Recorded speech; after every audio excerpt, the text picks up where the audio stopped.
Hello दोस्तों, Indian economy and Indian financial system के इस लेक्चर में आप सभी का स्वागत है। जैसा कि आप जानते हो, इस लेक्चर सीरीज में हम कंप्लीट आईएफएस का जो सिलेबस है जैब एग्जाम के लिए जो अक्टूबर में होने वाला है उससे कंप्लीटली पढ़ेंगे, each and every chapter. Yes right, ये भी सिर्फ 25 लेक्चर्स में। जी हाँ, तो इन सेशंस में हम कंप्लीट चैप्टर को डिस्कस करेंगे थ्रू वेरी इंटरैक्टिव प्रेजेंटेशंस, और इसके साथ साथ क्वेश्चंस को भी प्रैक्टिस करेंगे। और at the end of the session भूलिएगा मत, आपको कुछ प्रैक्टिस क्वेश्चन दिए जाएंगे जिनको आपको डेफिनेटली अटेम्प्ट करना है।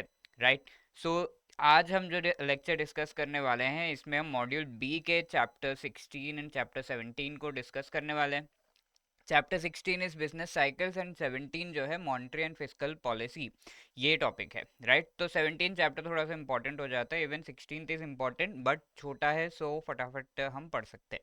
एंड इन सेशंस को बहुत सारे लोगों ने देखा एंड उनको जो है काफ़ी ज़्यादा फ़ायदा भी हुआ है।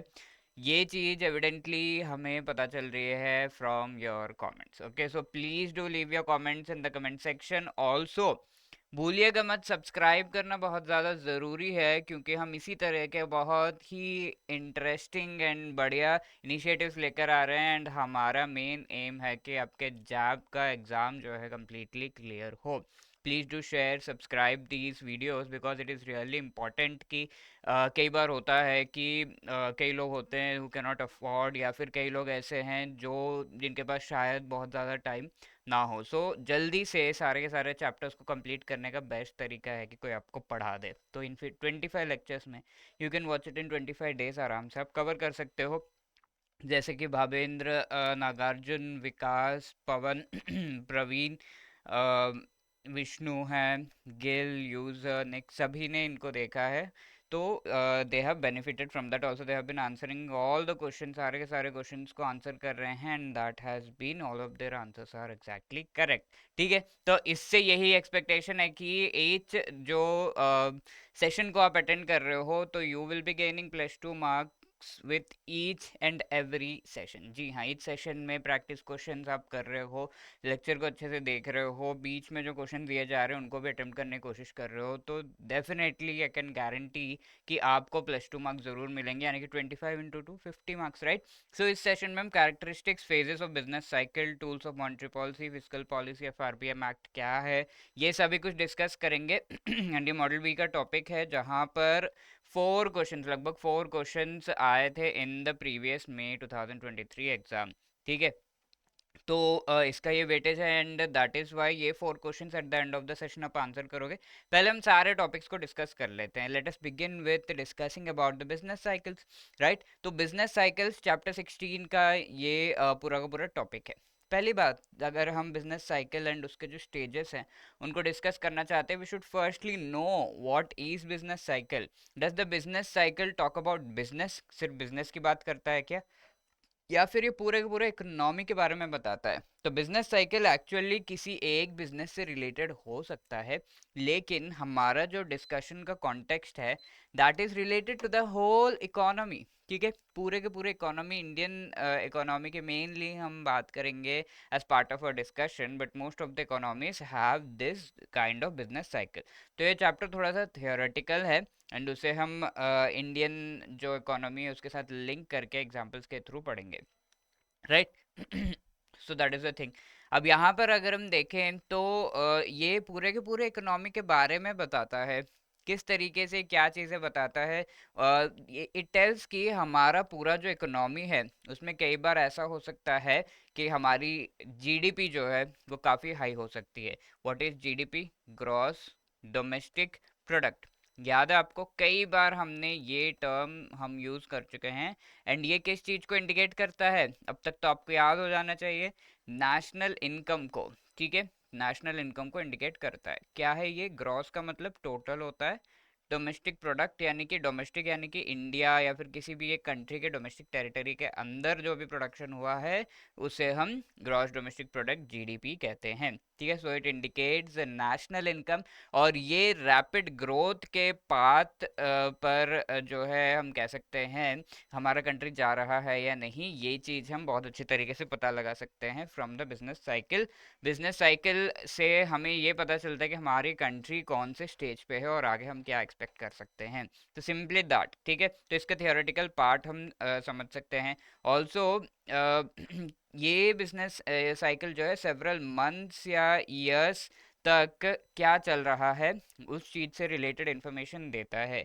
एंड इसमें कई सारे स्टेजेस होते हैं, जैसा कि हमने देखा, रैपिड ग्रोथ हो सकता है, स्टैग्नेशन हो सकता है, और कई बार डिप्रेशन भी हो सकता है। तो यहाँ पर जो इकोनॉमी है वो भी डिप्रेशन में जाती है राइट। तो उसके बारे में भी हम डिस्कस करेंगे। ये भी एक फेज है ऑफ द बिजनेस साइकिल। तो डिफरेंट फेजेस होते हैं इसके, और इसे हम इकोनॉमिक साइकिल भी कहते हैं। फेजेस क्या क्या है यहाँ पर देख लेते हैं। सबसे पहली बात तो यहाँ पर आप देख रहे हो कि एक लो स्टेज से, यहाँ आप देख रहे हो इस ग्राफ पे real GDP and on the x axis time दिया हुआ है। जैसे जैसे टाइम इंक्रीज हो रहा है वैसे वैसे हम देख रहे हैं कि एक यहाँ जो रियल जीडीपी है उसमें ग्रोथ दिख रहा है इस ग्राफ के इनिशियल पार्ट में। ठीक है, तो जैसे जैसे there is growth, there is an increase in the real GDP, तो हम ये कह सकते हैं कि इस पर्टिकुलर स्टेज को हम बूम पीरियड कहते हैं। तो बूम ये वर्ड किस चीज से जुड़ा हुआ है? It is related to something जहां पर कुछ एक्सपैंड हो रहा हो, बढ़ रहा हो। तो बढ़ोतरी जब होती है हमारे इकोनॉमी में, वी कॉल इट बूम। अब यहाँ पीक होता है, ऐसा नहीं है कि जैसे लाइफ में भी ऐसा नहीं होगा ना कि हमेशा ही खुशी है। तो खुशी आएगी, पीक पे जाएगी, फिर देन धीरे धीरे गम आता है।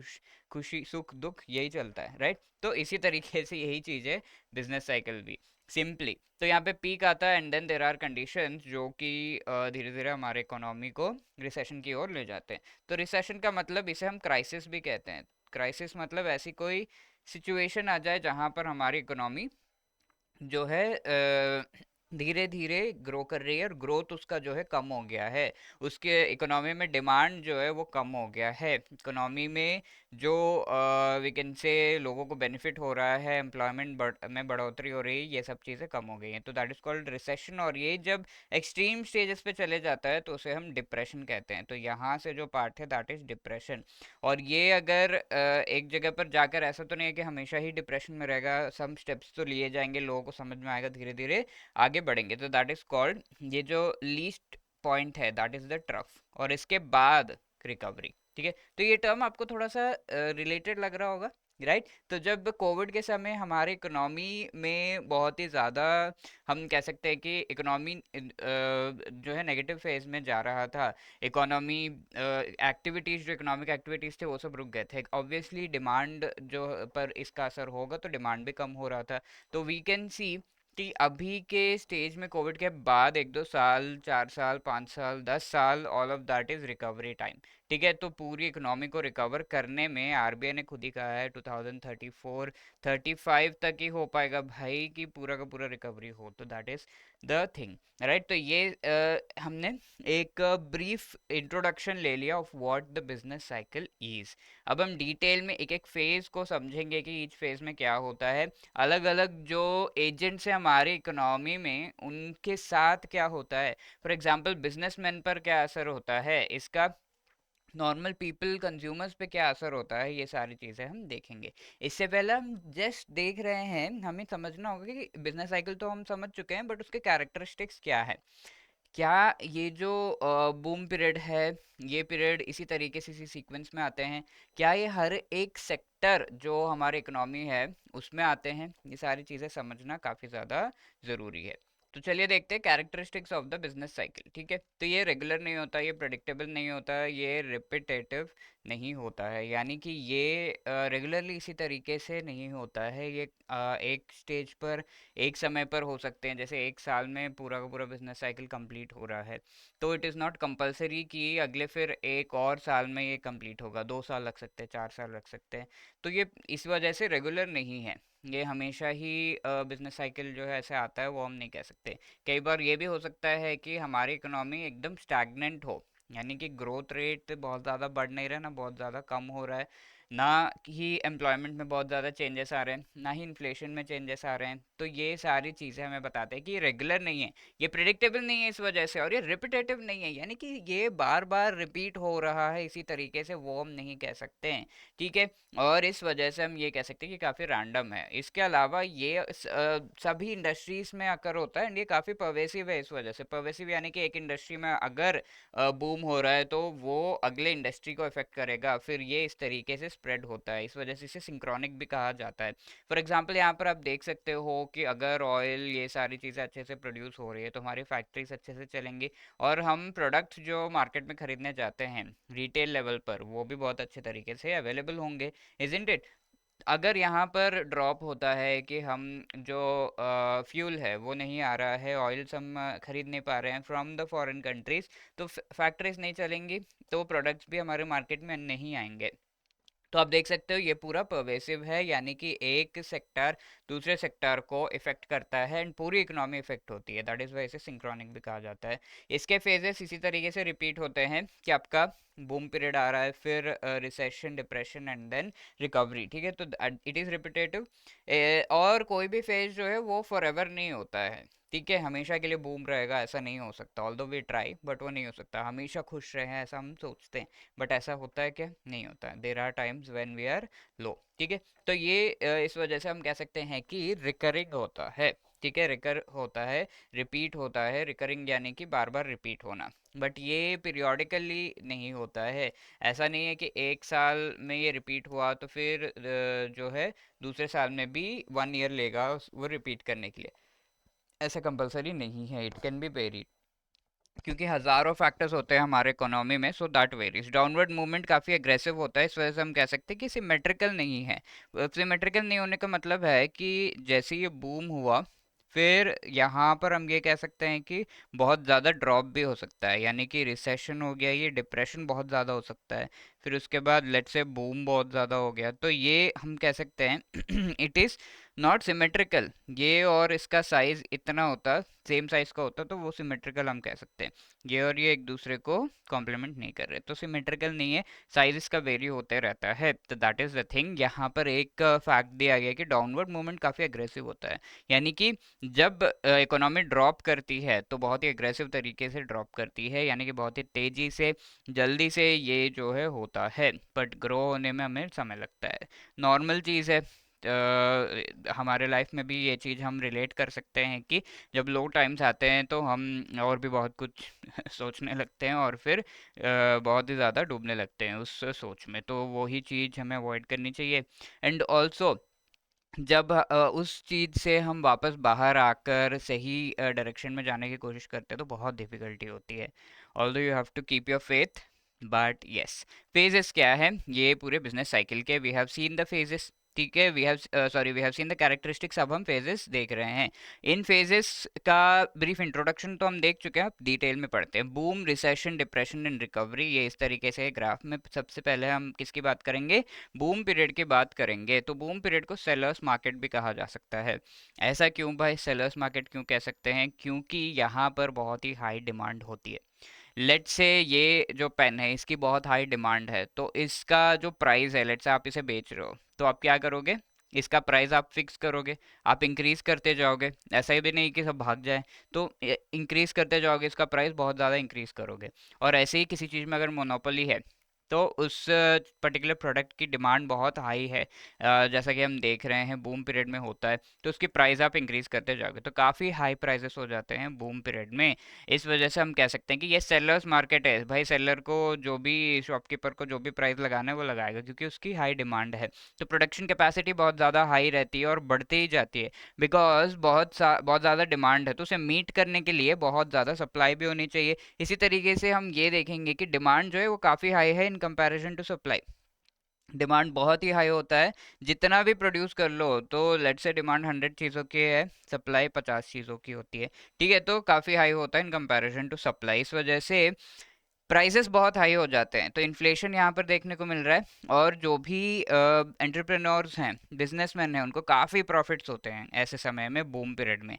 ठीक है, तो आप अपने दिमाग में धीरे धीरे इमेजिन कर सकते हो कि जो कंज्यूमर्स हैं राइट? जो दुकान में जाकर सामान खरीद रहे हैं उनका क्या हाल होता है बूम पीरियड में। यस, ये चीज़ हम देखेंगे, और यही चीज़ जो है हमेशा मोस्टली हम देखेंगे बिजनेस साइकिल में। कंज्यूमर्स आर द पीपल जो एक्चुअली नेक्स्ट फेज की तरफ ले जाते हैं मोस्टली जो बिजनेस साइकिल है उसको। तो ये एक फैक्ट आपको याद रख लेना है, कहीं पे आप लिख भी सकते हो सो दैट यू रिमेंबर। अब इन्वेस्टमेंट्स एंड इंटरेस्ट रेट्स बढ़ते ही जाते हैं, क्योंकि इन्वेस्टमेंट बहुत ज़्यादा प्रॉफिट हो रहा है, इन्वेस्ट और करोगे, और इन्वेस्टमेंट की और ज़्यादा रिक्वायरमेंट है, यानी कि आप लोन ले लेके इन्वेस्ट करोगे, तो लोन्स की भी अभी यहाँ पर डिमांड बढ़ रही है, इस वजह से इंटरेस्ट रेट्स भी बढ़ते हैं। हाई वेजेस होते हैं लोगों के, क्योंकि प्रॉफिट्स आ रहे हैं तो लोगों को वेजेस भी ज़्यादा दो। Cost of factors of production जो है वो भी बढ़ने लगता है। फॉर एग्जांपल किसी को काम करना है, आपको तो इतना प्रॉफिट आ रहा है तो I will work for higher salary. इसी तरीके से किसी और चीज़ के, हर सब चीज़ों के प्राइसेस बढ़ रहे हैं, तो सारे जो cost of factors of production क्या क्या है यहाँ पर हम जानते हैं कि लैंड, लेबर हो गया, कैपिटल एंड एंटरप्रेन्योरशिप। तो कोई अच्छा व्यक्ति आपके साथ अगर काम कर रहा है तो they will demand high salary, isn't it? तो ये सारी चीज़ें।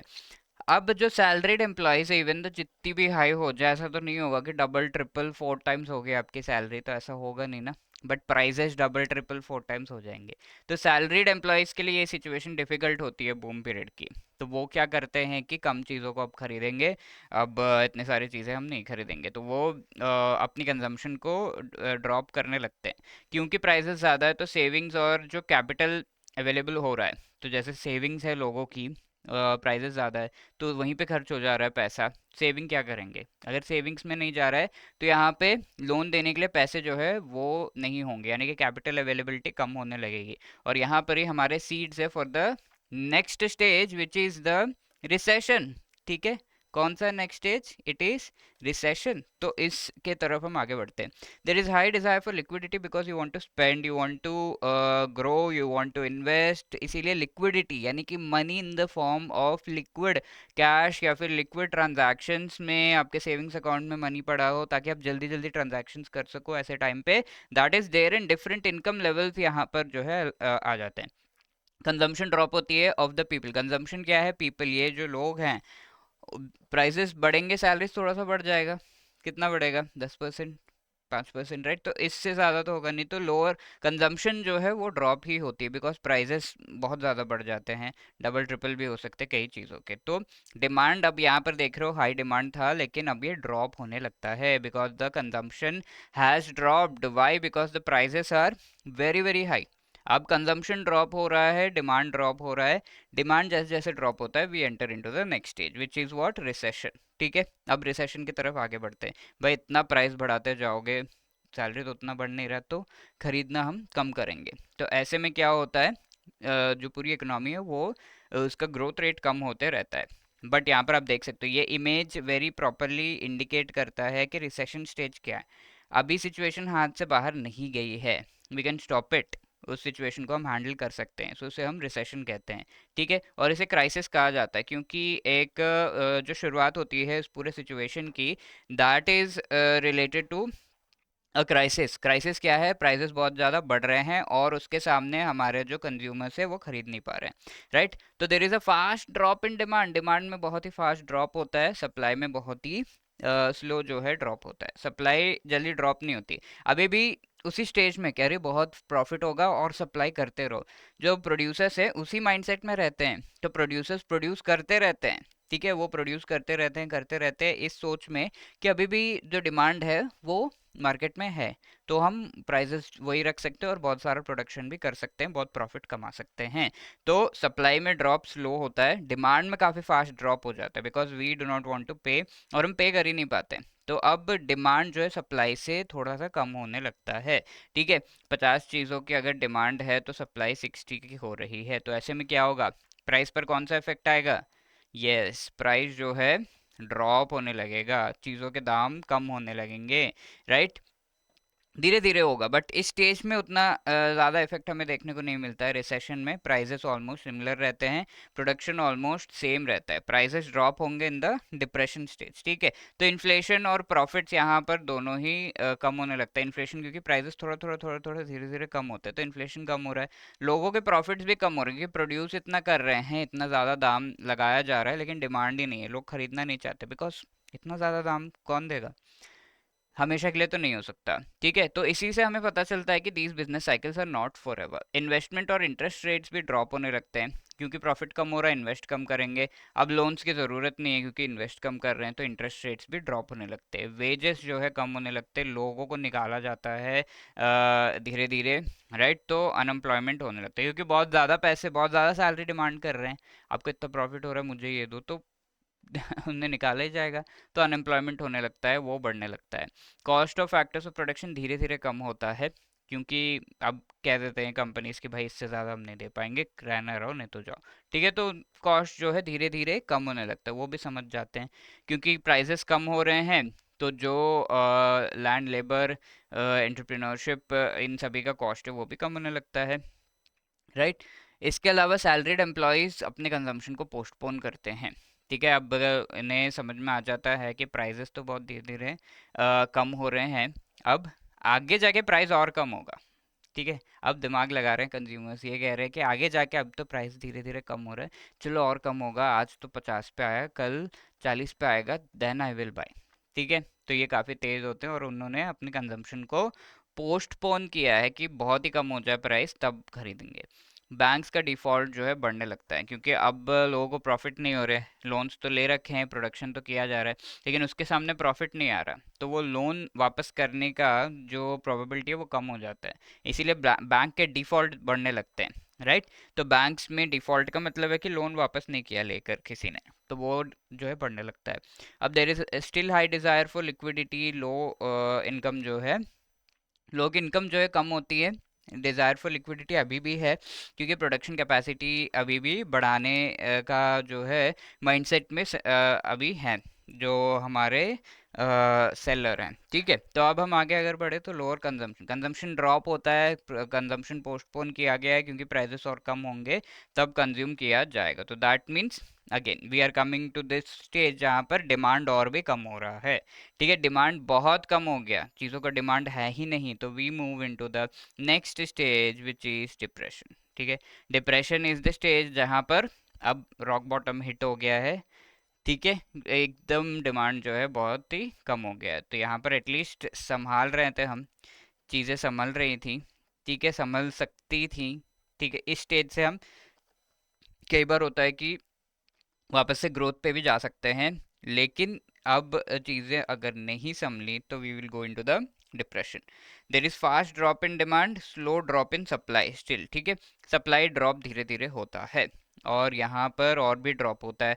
प्रोड्यूसर्स को अब समझ में आ जाता है भाई प्राइसेस जो है इतना हाई नहीं रख सकते, हम इतनी चीज़ों को प्रोड्यूस नहीं कर सकते क्योंकि डिमांड कम हो गई, तो वो अपना प्रोडक्शन कम करने लगते हैं, तो दैट इज सप्लाई जो है ड्रॉप हो जाता है। अब डिमांड बहुत ही कम हो जाता है इन कंपैरिजन टू सप्लाई, बिल्कुल डिमांड ही नहीं है, 10 चीज़ों की खाली डिमांड है, सप्लाई 100 की है।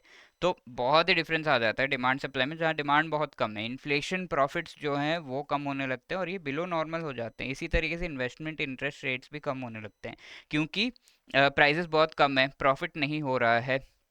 ऐसे में इन्वेस्ट आप कहाँ करोगे, क्यों करोगे? जब इन्वेस्ट नहीं करोगे तो आपके इंटरेस्ट रेट्स जो लोन्स के हैं वो भी कम होने लगते हैं, वेजेस बहुत ही कम हो जाते हैं, अंडर एम्प्लॉयमेंट हो जाता है। ठीक है, अनएम्प्लॉयमेंट था पहले, अब अंडर एम्प्लॉयमेंट यानी कि बहुत ही लो, राइट। इसके अलावा जो cost of factors of production है वो भी कम होने लगता है। Salaried employees slowly they start consuming, तो सैलरीड एम्प्लॉयज स्लोली स्लोली, अब उन्हें पता चल गया है कि हाँ अब इससे कम नहीं होगा दाम, तो धीरे धीरे वो कंज्यूम करना शुरू करते हैं। तो आप हमेशा देख रहे हो कि ये जो सैलरीड एम्प्लॉयज़ है वो ही नेक्स्ट स्टेज के बीज हमेशा ही डाल रहे हैं। ठीक है, धीरे धीरे कंज्यूम करेंगे तो क्या होगा, धीरे धीरे डिमांड बढ़ेगा, isn't it, and we move into the next stage which is recovery. तो वो आपको याद रखना है। तो this is the stage of hitting the rock bottom. अब सीड्स ऑफ रिकवरी यहाँ पे ले किए गए हैं, there is high desire for liquidity and even यहाँ पर जो कंजम्पशन है वो धीरे धीरे बढ़ता है, यानी कि slowly, we can say slowly steadily ये जो डिमांड है वो आगे जाके बढ़ेगा। Okay, and we move into the next stage which is the recovery stage, right. अब यहाँ पर क्या हो रहा है, यहाँ से हम रिबाउंड करने की कोशिश कर रहे हैं, ये तो हो गया, अब हम यहाँ से वापस उठने की कोशिश कर रहे हैं। So there is very slow growth, देख रहे हो आप, there is not drop, slow growth in demand हो रहा है, स्लो ग्रोथ इन सप्लाई, धीरे धीरे सप्लाई इंक्रीज हो रही है। तो प्रोड्यूसर्स ने कहा ठीक है चलो जो भी हो, अब थोड़ा थोड़ा लोग कंज्यूम करने लगे हैं, तो so we will slowly increase the production. Demand जो है इक्वल टू सप्लाई होता है या फिर थोड़ा सा ग्रेटर दैन सप्लाई हो जाता है, ठीक है। अब यहाँ धीरे धीरे इन्फ्लेशन भी होने लगती है, क्योंकि लोग अब जब डिमांड करेंगे, खरीदने लगेंगे, तो प्राइजेस थोड़े थोड़े धीरे धीरे बढ़ने लगते हैं, प्रॉफिट्स भी बढ़ने लगते हैं। और इसके साथ इंटरेस्ट रेट्स हम कह सकते हैं, इस स्टेज पर बैंक्स ने कह दिया कि लो भाई, लोन तुम लोग लो, हमारे पास इतने पैसे पड़े हुए, एटलीस्ट 1% इंटरेस्ट तो मिलेगा। तो they are ready to give it very low interest rates, ठीक है, आराम से वो दे देते हैं। वेजेस अब बहुत कम है, बट अब वर्कर्स रेडी है काम करने के लिए। पिछले डिप्रेशन स्टेज में वर्कर्स रेडी नहीं थे, उन्हें शौक लगा इतने कम वेज में कैसे काम करेंगे, छोड़ते हम सैलरी, जो जॉब है कहीं नहीं मिली, वापस वहीं पे आ गए और कहा कि चलो ठीक है भाई, जितना है उतना दे दो, we will work for you, ठीक है। तो they have understood. Cost of production, factors of production अभी कम होने लगता है, यानी कि आपका जो रॉ मटेरियल्स है, लैंड का कॉस्ट है, लेबर का कॉस्ट है, सब कम होने लगता है। तो ऐसे में धीरे धीरे हम देखेंगे कि ग्रोथ होने लगती है। सैलरीड एम्प्लॉयज आप जो है कंज्यूम करते रहते हैं, क्योंकि धीरे धीरे प्राइसेस बढ़ रहे हैं, तो आगे जाके और बढ़ेगा, तो अगेन वो दिमाग लगाते हैं कि अभी खरीद लेना सही होगा, बूम स्टेज में अगर पहुंच गए तो अब नहीं खरीद पाएंगे, तो इन्वेस्टमेंट्स धीरे धीरे बढ़ते हैं। लिक्विडिटी की डिज़ायर उतनी ज़्यादा नहीं है, एंड इनकम्स जो है धीरे धीरे राइज होने लगते हैं। कंजम्पशन यहाँ पर इंक्रीज होता है, and that is where there is a slow growth in the demand and also there is a slow growth in the supply. I hope ये चीज़ें आपको बहुत ही क्लियरली अच्छे से समझ में आए होंगी। अब आप मुझे बता सकते हो कमेंट सेक्शन में फटाफट से कि क्राइसिस कौन सा स्टेज को कहते हैं, right, you have to tell me कि क्राइसिस कौन सा स्टेज को कहते हैं। Also let's try to answer this question, which among the following statement is correct with respect to boom period of business cycle, ठीक है। तो मई 2023 में कई क्वेश्चंस बिजनेस साइकिल से आए थे और बूम पीरियड से रिलेटेड भी क्वेश्चंस आए थे। This is one of the kind of question जो पूछा गया, it includes N accelerated prolonged increase in the demand, ठीक है। तो देर is N accelerated increase in the demand, obviously demand peaks two levels that exceed sustainable output levels, यानी कि output levels, यानी कि जो प्रोडक्शन है, सप्लाई है, उससे भी काफ़ी हाई हो जाता है demand. Yes, there is an increase in the consumption by salaried class with overall growth. Salaried class धीरे धीरे कंजम्पशन जो है उसे कम करते हैं, so that is why third statement is not correct, only 1 and 2 is correct, A will be the right answer, right. I hope that is clear.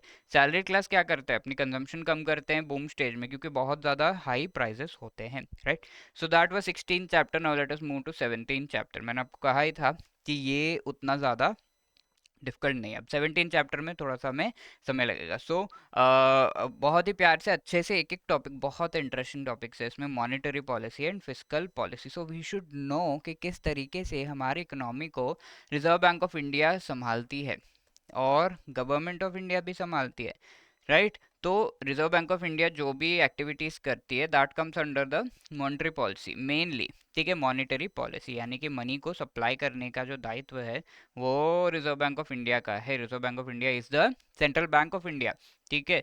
तो इसी तरीके से जो भी काम हमारी गवर्नमेंट ऑफ इंडिया करती है, that is called the fiscal policy, ठीक है। फिस्कल पॉलिसी, फिस्कल नाम दिया गया इसे, तो फिस्कल पॉलिसी कहते हैं। तो एटलीस्ट ये डिस्टिंक्शन हमें समझ में आ गया। We will understand each and every aspect of these things. सबसे पहला सवाल है कि मॉनेटरी पॉलिसी, इसको हम समझेंगे। मॉनेटरी पॉलिसी होता क्या है, ठीक है। तो उसके लिए थोड़ा सा डिफरेंशिएट हमें करना होगा। आरबीआई जब चीज़ें कंट्रोल करने लगती है, कौन कौन सी चीज़ें, मनी सप्लाई कितना होगा, क्यों, याद करिए आरबीआई का क्या मैंडेट है। RBI has to supply notes, ठीक है, ऑब्वियसली गवर्नमेंट ऑफ इंडिया के कॉन्करेंस के साथ, बट बैंक नोट्स को प्रिंट सप्लाई करना, प्रिंट करना, ये सारी चीज़ें आरबीआई का काम है, राइट। तो एंड ऑल्सो ये संभालना कि कितनी लिक्विडिटी हमारी इकोनॉमी में सेफ तरीके से रह सकती है, क्योंकि बहुत सारे पैसे हमारे इकोनॉमी में होंगे तो लोगों के हाथों में भी बहुत सारे पैसे होंगे, तो हर एक चीज़ का वो ज़्यादा से ज़्यादा दाम देना चाहेंगे, तो इस वजह से इन्फ्लेशन बढ़ने लगता है। जब इकोनॉमी में पैसे ज़्यादा हो जाते हैं, ऐसे में क्या होगा, लोगों के सैलरीज लेट से बढ़ गए, टैक्सेस जो है कम है, तो या फिर जितने भी हैं पे कर पा रहे हो वो, एंड देन उनके लिए यूज़ करने लायक इनकम बच जाती है। तो ऐसे में जो यूज़ करने लायक इनकम है, उस इनकम को एक्चुअली वो जो है किसी भी चीज़ को खरीदने के लिए वो रेडी रहेंगे कि ज़्यादा से ज़्यादा पेमेंट वो दे, तो इस वजह से उस चीज़ की प्राइस भी बढ़ती है, दैट इज़ कॉल्ड इन्फ्लेशन। तो मनी सप्लाई कितना होना चाहिए कि इन्फ्लेशन का स्टेज ना हो और ग्रोथ भी जो है कम ना हो। क्योंकि जब लोगों के पास पैसे होंगे तभी तो इकोनॉमी का ग्रोथ होगा, तभी तो वो पैसे खर्च करेंगे, तभी तो वो लेट्स से बिजनेसमैन के पास पैसे हैं तो वो उस पैसों को यूज़ कर सकते हैं इन देयर बिजनेस। बिजनेस में जितने पैसों को यूज़ करेंगे और उसे प्रोडक्टिवली यूज़ करेंगे अच्छे से, तो वो पूरे तरीके से उस बिजनेस को आगे बढ़ाएगा। दैट इज़ फॉर श्योर, इस वजह से इकोनॉमी भी आगे बढ़ेगा, राइट। तो मनी सप्लाई इस तरीके से संभाला जाता है। मनी की availability and cost of money, यानी कि मनी का कॉस्ट का क्या मतलब है, मनी तो खुद ही कॉस्ट जो है सेट करने के लिए यूज़ किया जाता है। कॉस्ट ऑफ मनी यानी कि लोन, सिंपल। लोन पर कॉस्ट क्या हम देते हैं, इंटरेस्ट रेट। तो इंटरेस्ट रेट सेट करने में बहुत इंपॉर्टेंट रोल है आरबीआई का। फिस्कल पॉलिसी में गवर्नमेंट दो तरीके से संभाल सकती है इकोनॉमी को। पहला तो गवर्नमेंट स्पेंड करती है कि भाई ये स्कीम, ये योजना के तहत ये पैसे ले लो, ठीक है, तो वो, या फिर लोन देना कम दाम पे जो फार्मर्स है, एमएसएमई से उनको, तो गवर्नमेंट इस तरीके से स्पेंड करती है। तो वो पैसे जब इकोनॉमी में जाते हैं तो वो amount of again money supply जो है यहाँ पे होता है। इसके अलावा टैक्स पॉलिसीज जो गवर्नमेंट की है, they also influence the money. Tax policies यानी कि अगर गवर्नमेंट ने लेट से 100 रुपीज़ किसी का इनकम है, इसमें से वो 50 या फिर 70 रुपीज़ जो है अपने लिए रख रहा है, 30 रुपीज़ उसे टैक्स देना पड़ रहा है। अब लेट से गवर्नमेंट ने ये टैक्स का जो अमाउंट है वो कम कर दिया। अब क्या कर दिया, 80-20, तो 20 रुपीज़ टैक्स में जा रहे हैं, तो 10 रुपये एक्स्ट्रा तो उसके पास बच रहे हैं जो वो या तो सेव कर सकता है या तो उसे खर्च कर सकता है। तो वो इकोनॉमी के ग्रोथ में जो है हेल्प करता है। तो टैक्स को कम करना, तो इट इज़ नॉट दैट कि अब इकोनॉमी के ग्रोथ में हेल्प करने का मतलब ये भी नहीं है कि टैक्स को ज़ीरो कर दिया जाए। टैक्स जब ज़ीरो होगा तो हमें गवर्नमेंट कोई फैसिलिटी दे ही नहीं पाएगी, राइट। तो गवर्नमेंट को भी हेल्प चाहिए, तो दैट इज़ वाई टैक्स, तो एक ऑप्टिमम लेवल मेंटेन करना। और इस तरीके से इकोनॉमी में जो पैसे जा रहे हैं बेसिकली उसे एक जो है कंट्रोल करना। और इन चीज़ों का इफेक्ट क्या होता है, जो एग्रीगेट डिमांड है, एग्रीगेट यानी कि पूरे मार्केट का, पूरे इकोनॉमी का डिमांड है, एग्रीगेट ऐड कर देना सारी डिमांड को, तो that is called aggregate demand. तो वो डिमांड में वेरिएशंस आते हैं, लोग चीज़ों के कितनी डिमांड कर रहे हैं, इन्फ्लेशन में चेंजेस आ रहे हैं इसके वजह से, क्योंकि अगर टैक्स कम होगा, उनके पास पैसे ज़्यादा हैं, तो वो ज़्यादा खर्च करना चाहेंगे किसी चीज़ को खरीदने के लिए, तो इन्फ्लेशन होगा। एम्प्लॉयमेंट कैसे कैसे हो रहा है, ग्रोथ कैसे हो रहा है इकोनॉमी का, ये सब जो है कंट्रोल किया जा सकता है। Then we'll talk about monetary policy framework कैसे कंस्टिट्यूट किया जाता है, सेंट्रल गवर्नमेंट के द्वारा किया जाता है। एक्ट कौन सा है, आरबीआई एक्ट के सेक्शन ZB 45 ZB के तहत किया जाता है। और ये इसका मेन काम क्या है, पॉलिसी जो रेपो रेट है उसे सेट करना। तो रेपो रेट क्या होता है क्लियरली हम समझेंगे, और ये चीज़ ट्रांसमिट करना इनटू द मनी मार्केट, ठीक है। तो ये आगे जाकर हम मनी मार्केट का तो कॉन्सेप्ट बहुत ही क्लियरली समझेंगे, then we will understand things about this कि मनी मार्केट में क्या क्या इंक्लूडेड है। For now let me tell you कि शॉर्ट टर्म जो मनी उठाने के लिए या फिर कैपिटल या फिर लोन एक तरीके से हम कह सकते हैं, कोई किसी से लेता है, तो that is part of the money market. Long term के लिए कोई लेता है तो उसे हम बनाते हैं part of the capital market, right. तो यहाँ money market short term, short term का मतलब क्या होता है, 1 साल से कम, ठीक है, मेनली 1 साल से कम के रेंज में। लेट से कोई सिक्योरिटी इशू की गई है, कोई शेयर जो है इशू किए गए, या फिर कोई बॉन्ड जो है इशू किए गए, या फिर कोई लोन लिया गया है, राइट। तो that is part of the money market. अब लॉन्ग टर्म का होगा यानी कि it is greater than 1 year, that is part of the capital market, right. तो दीज आर द थिंग्स। अब ये पूरा एक्चुअली सेट, इसके अलावा आरबीआई का स्टांस क्या है वो चीज़ भी सेट होता है यहाँ पर। तो आरबीआई जो पूरी इकोनॉमी है उसके पूरे कंडीशंस के बेसिस पर ये बता देती है कि आगे जाकर आरबीआई क्या करने वाला है, इंटरेस्ट रेट को बढ़ाने वाला है, कम करने वाला है, ये चीज़ें।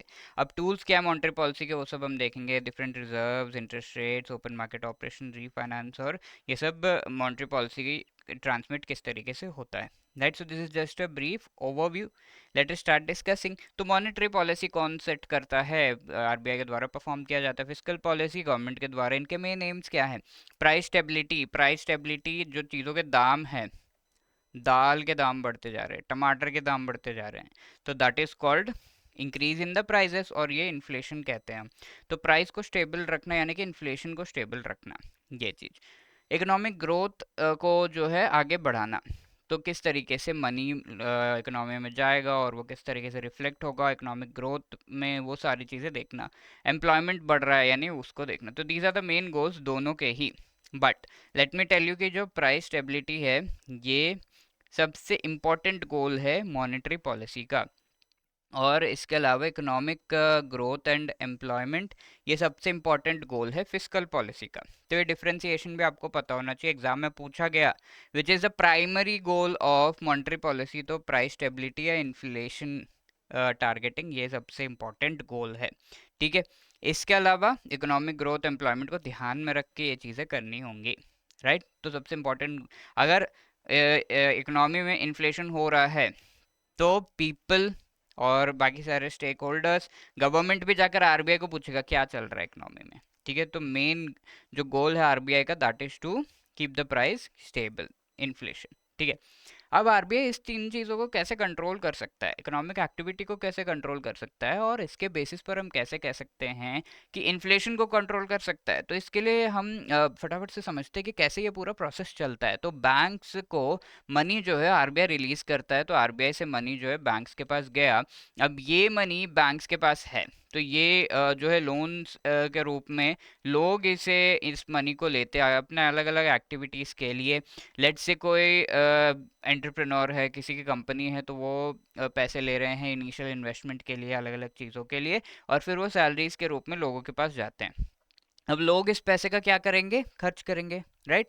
अच्छे से चीज़ों में खर्च करेंगे, तो ये कंज्यूमर्स तक जो है मनी जाता है, एंड कंज्यूमर्स जो है इकोनॉमी में स्पेंड करते हैं। तो काफ़ी बड़ी सी पोटली जो है वो इकोनॉमी में चली जाती है। तो आरबीआई से इस तरीके से, दिस इज़ द वे, ये जो है पूरा पाथ है कि मनी रीचेस द इकोनॉमी। तो आरबीआई इस वजह से कितना मनी बैंक्स को रिलीज कर रहा है उसको आरबीआई डिसाइड कर सकता है। ठीक है, तो यहाँ पर होता है कि आरबीआई एक्चुअली बैंक और अपने बीच के इस ट्रांजैक्शन, लोन जो आरबीआई देता है उस ट्रांजैक्शन के इंटरेस्ट रेट को डिसाइड करता है, मेनली वो चीज़ है।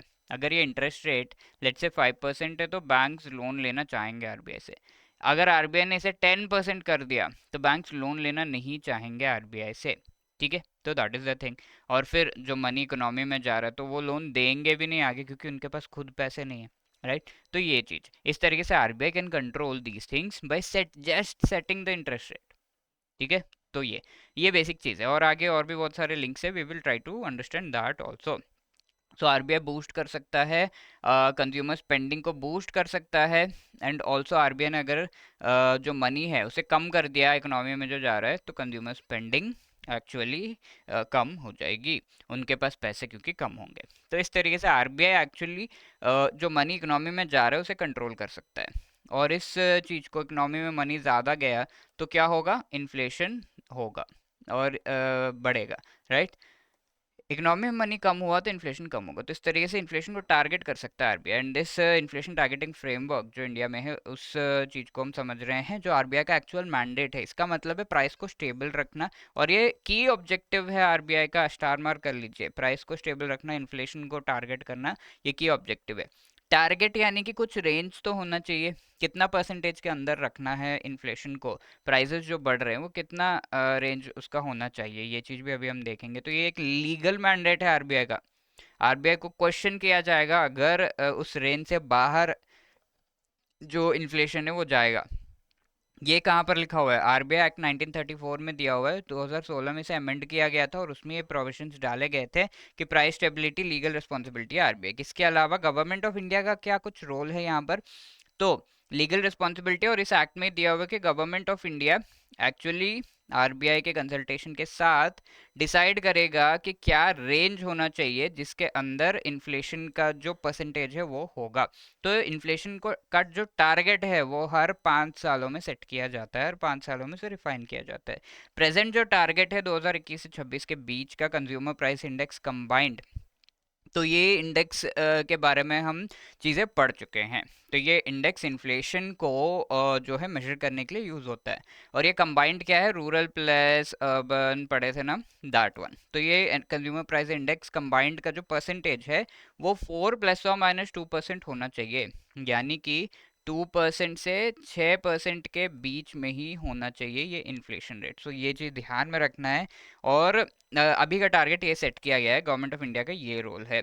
और इसके अलावा मॉनेटरी पॉलिसी एक इसको पूरा कुछ सेट करने के लिए मॉनेटरी पॉलिसी कमेटी एक बैठती है, ठीक है। तो आरबीआई के जो मेंबर्स है, गवर्नमेंट ऑफ इंडिया के मेंबर्स है, वो सब बैठते हैं। तो 3 आरबीआई के, 3 गवर्नमेंट ऑफ इंडिया के मेंबर्स बैठते हैं। और ये रेगुलरली बैठते हैं, रेगुलरली मीटिंग करते हैं। और उस मीटिंग को हम मॉनेटरी पॉलिसीज, पूरे 6 मेंबर्स के ग्रुप को हम मॉनेटरी पॉलिसी कमेटी कहते हैं, ठीक है। यहाँ पर इंस्टीट्यूशनल अरेंजमेंट जो आरबीआई इस पूरे कमिटी से रिलेटेड इंस्टीट्यूशनल चीज़ें जो है वो सेट कर सकता है। ये कमिटी करती क्या है? सबसे मेन इसका काम है पॉलिसी रेपो रेट को सेट करना, ठीक है।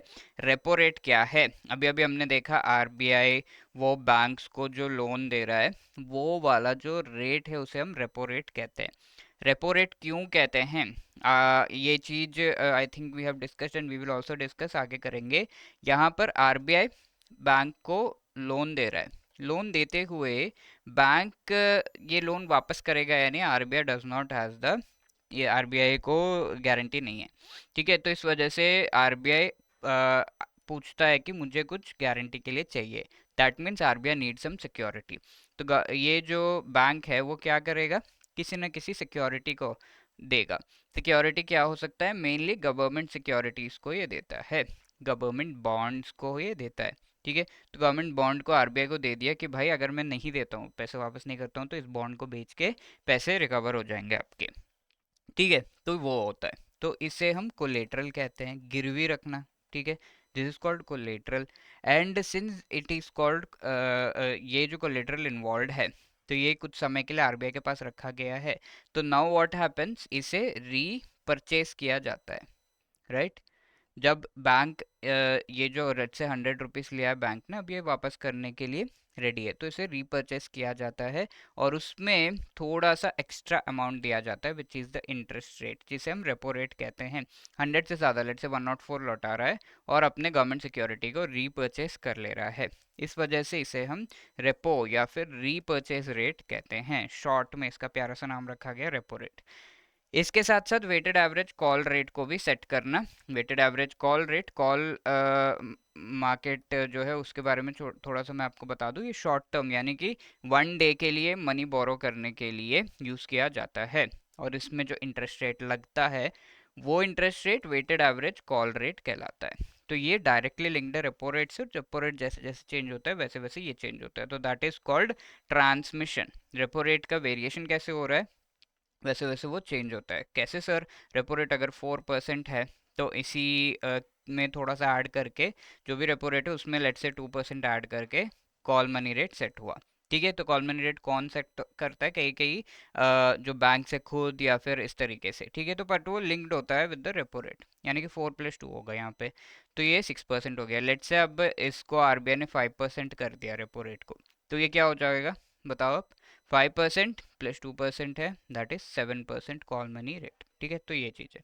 तो these are the things with respect to the monetary policy. अब मॉनेटरी पॉलिसी कमेटी के बारे में देख लेते हैं। मेन फैक्ट्स क्या है? ये कमेटी के मेंबर्स 6 होते हैं। इसके चेयरमैन, पूरे कमेटी के चेयरमैन आरबीआई गवर्नर, जिनके पास एक कास्टिंग वोट होता है, यानी कि अगर ये सारे जो मेंबर्स है वो वोट करते हैं, तो यहाँ पर लेट से 3 लोगों ने एक तरीके से यस कहा, 3 लोगों ने नो कहा, ठीक है। तो ऐसे में क्या होगा? अब इस चीज़ को डिसाइड कौन करेगा? आरबीआई गवर्नर डिसाइड करेंगे, अपने कास्टिंग वोट, सेकंड वोट देते हैं वो। और फिर वो जो भी कहेंगे that will be the right thing. इस कमेटी के जो इंचार्ज हैं, आरबीआई के डिप्यूटी गवर्नर भी इसका पार्ट होते हैं, और एक और मेंबर जो है इसका पार्ट होते हैं फ्रॉम द आरबीआई। तो 3 मेंबर्स आरबीआई के, 3 मेंबर्स गवर्नमेंट ऑफ इंडिया के द्वारा नॉमिनेट किए जाते हैं। सबसे पहली बार 2016 29 सितंबर को ये बना था। और यहाँ पर एक साइलेंट पीरियड होता है, यानी कि ये मीटिंग करने से पहले 7 दिन इसके पहले जो है, इस मीटिंग से रिलेटेड कोई बात नहीं होगी कि मीटिंग की जा रही है, इसके क्या एम्स है, क्या है, कुछ नहीं बात की जाएगी, ठीक है। और ये मीटिंग में एसेंशियली वोट जो होता है उससे पहले 7 दिन। टूल्स यहाँ पर रिजर्व्स जो होते हैं उसको वेरी किया जाता है। इंटरेस्ट रेट जैसा मैंने आपको बताया रेपो रेट के बारे में। एंड कुछ ओपन मार्केट ऑपरेशंस किए जाते हैं। ये क्या है हम आगे डिस्कस करेंगे। अब इसके अलावा अगर अकाउंटेबिलिटी की मैं बात करूँ, अकाउंटेबिलिटी क्या है, इस कमिटी का मेन काम क्या है? कि जो इन्फ्लेशन रेट है 2 से 4% के बीच में रहे। अगर ये नहीं होता है, ठीक है, तो ऐसे में क्या किया जाएगा, तो वो आरबीआई एक्ट के सेक्शन 45ZN में दिया हुआ है। ठीक है, या ZB में क्या दिया हुआ है, ये पूरे कमिटी के बारे में दिया हुआ है।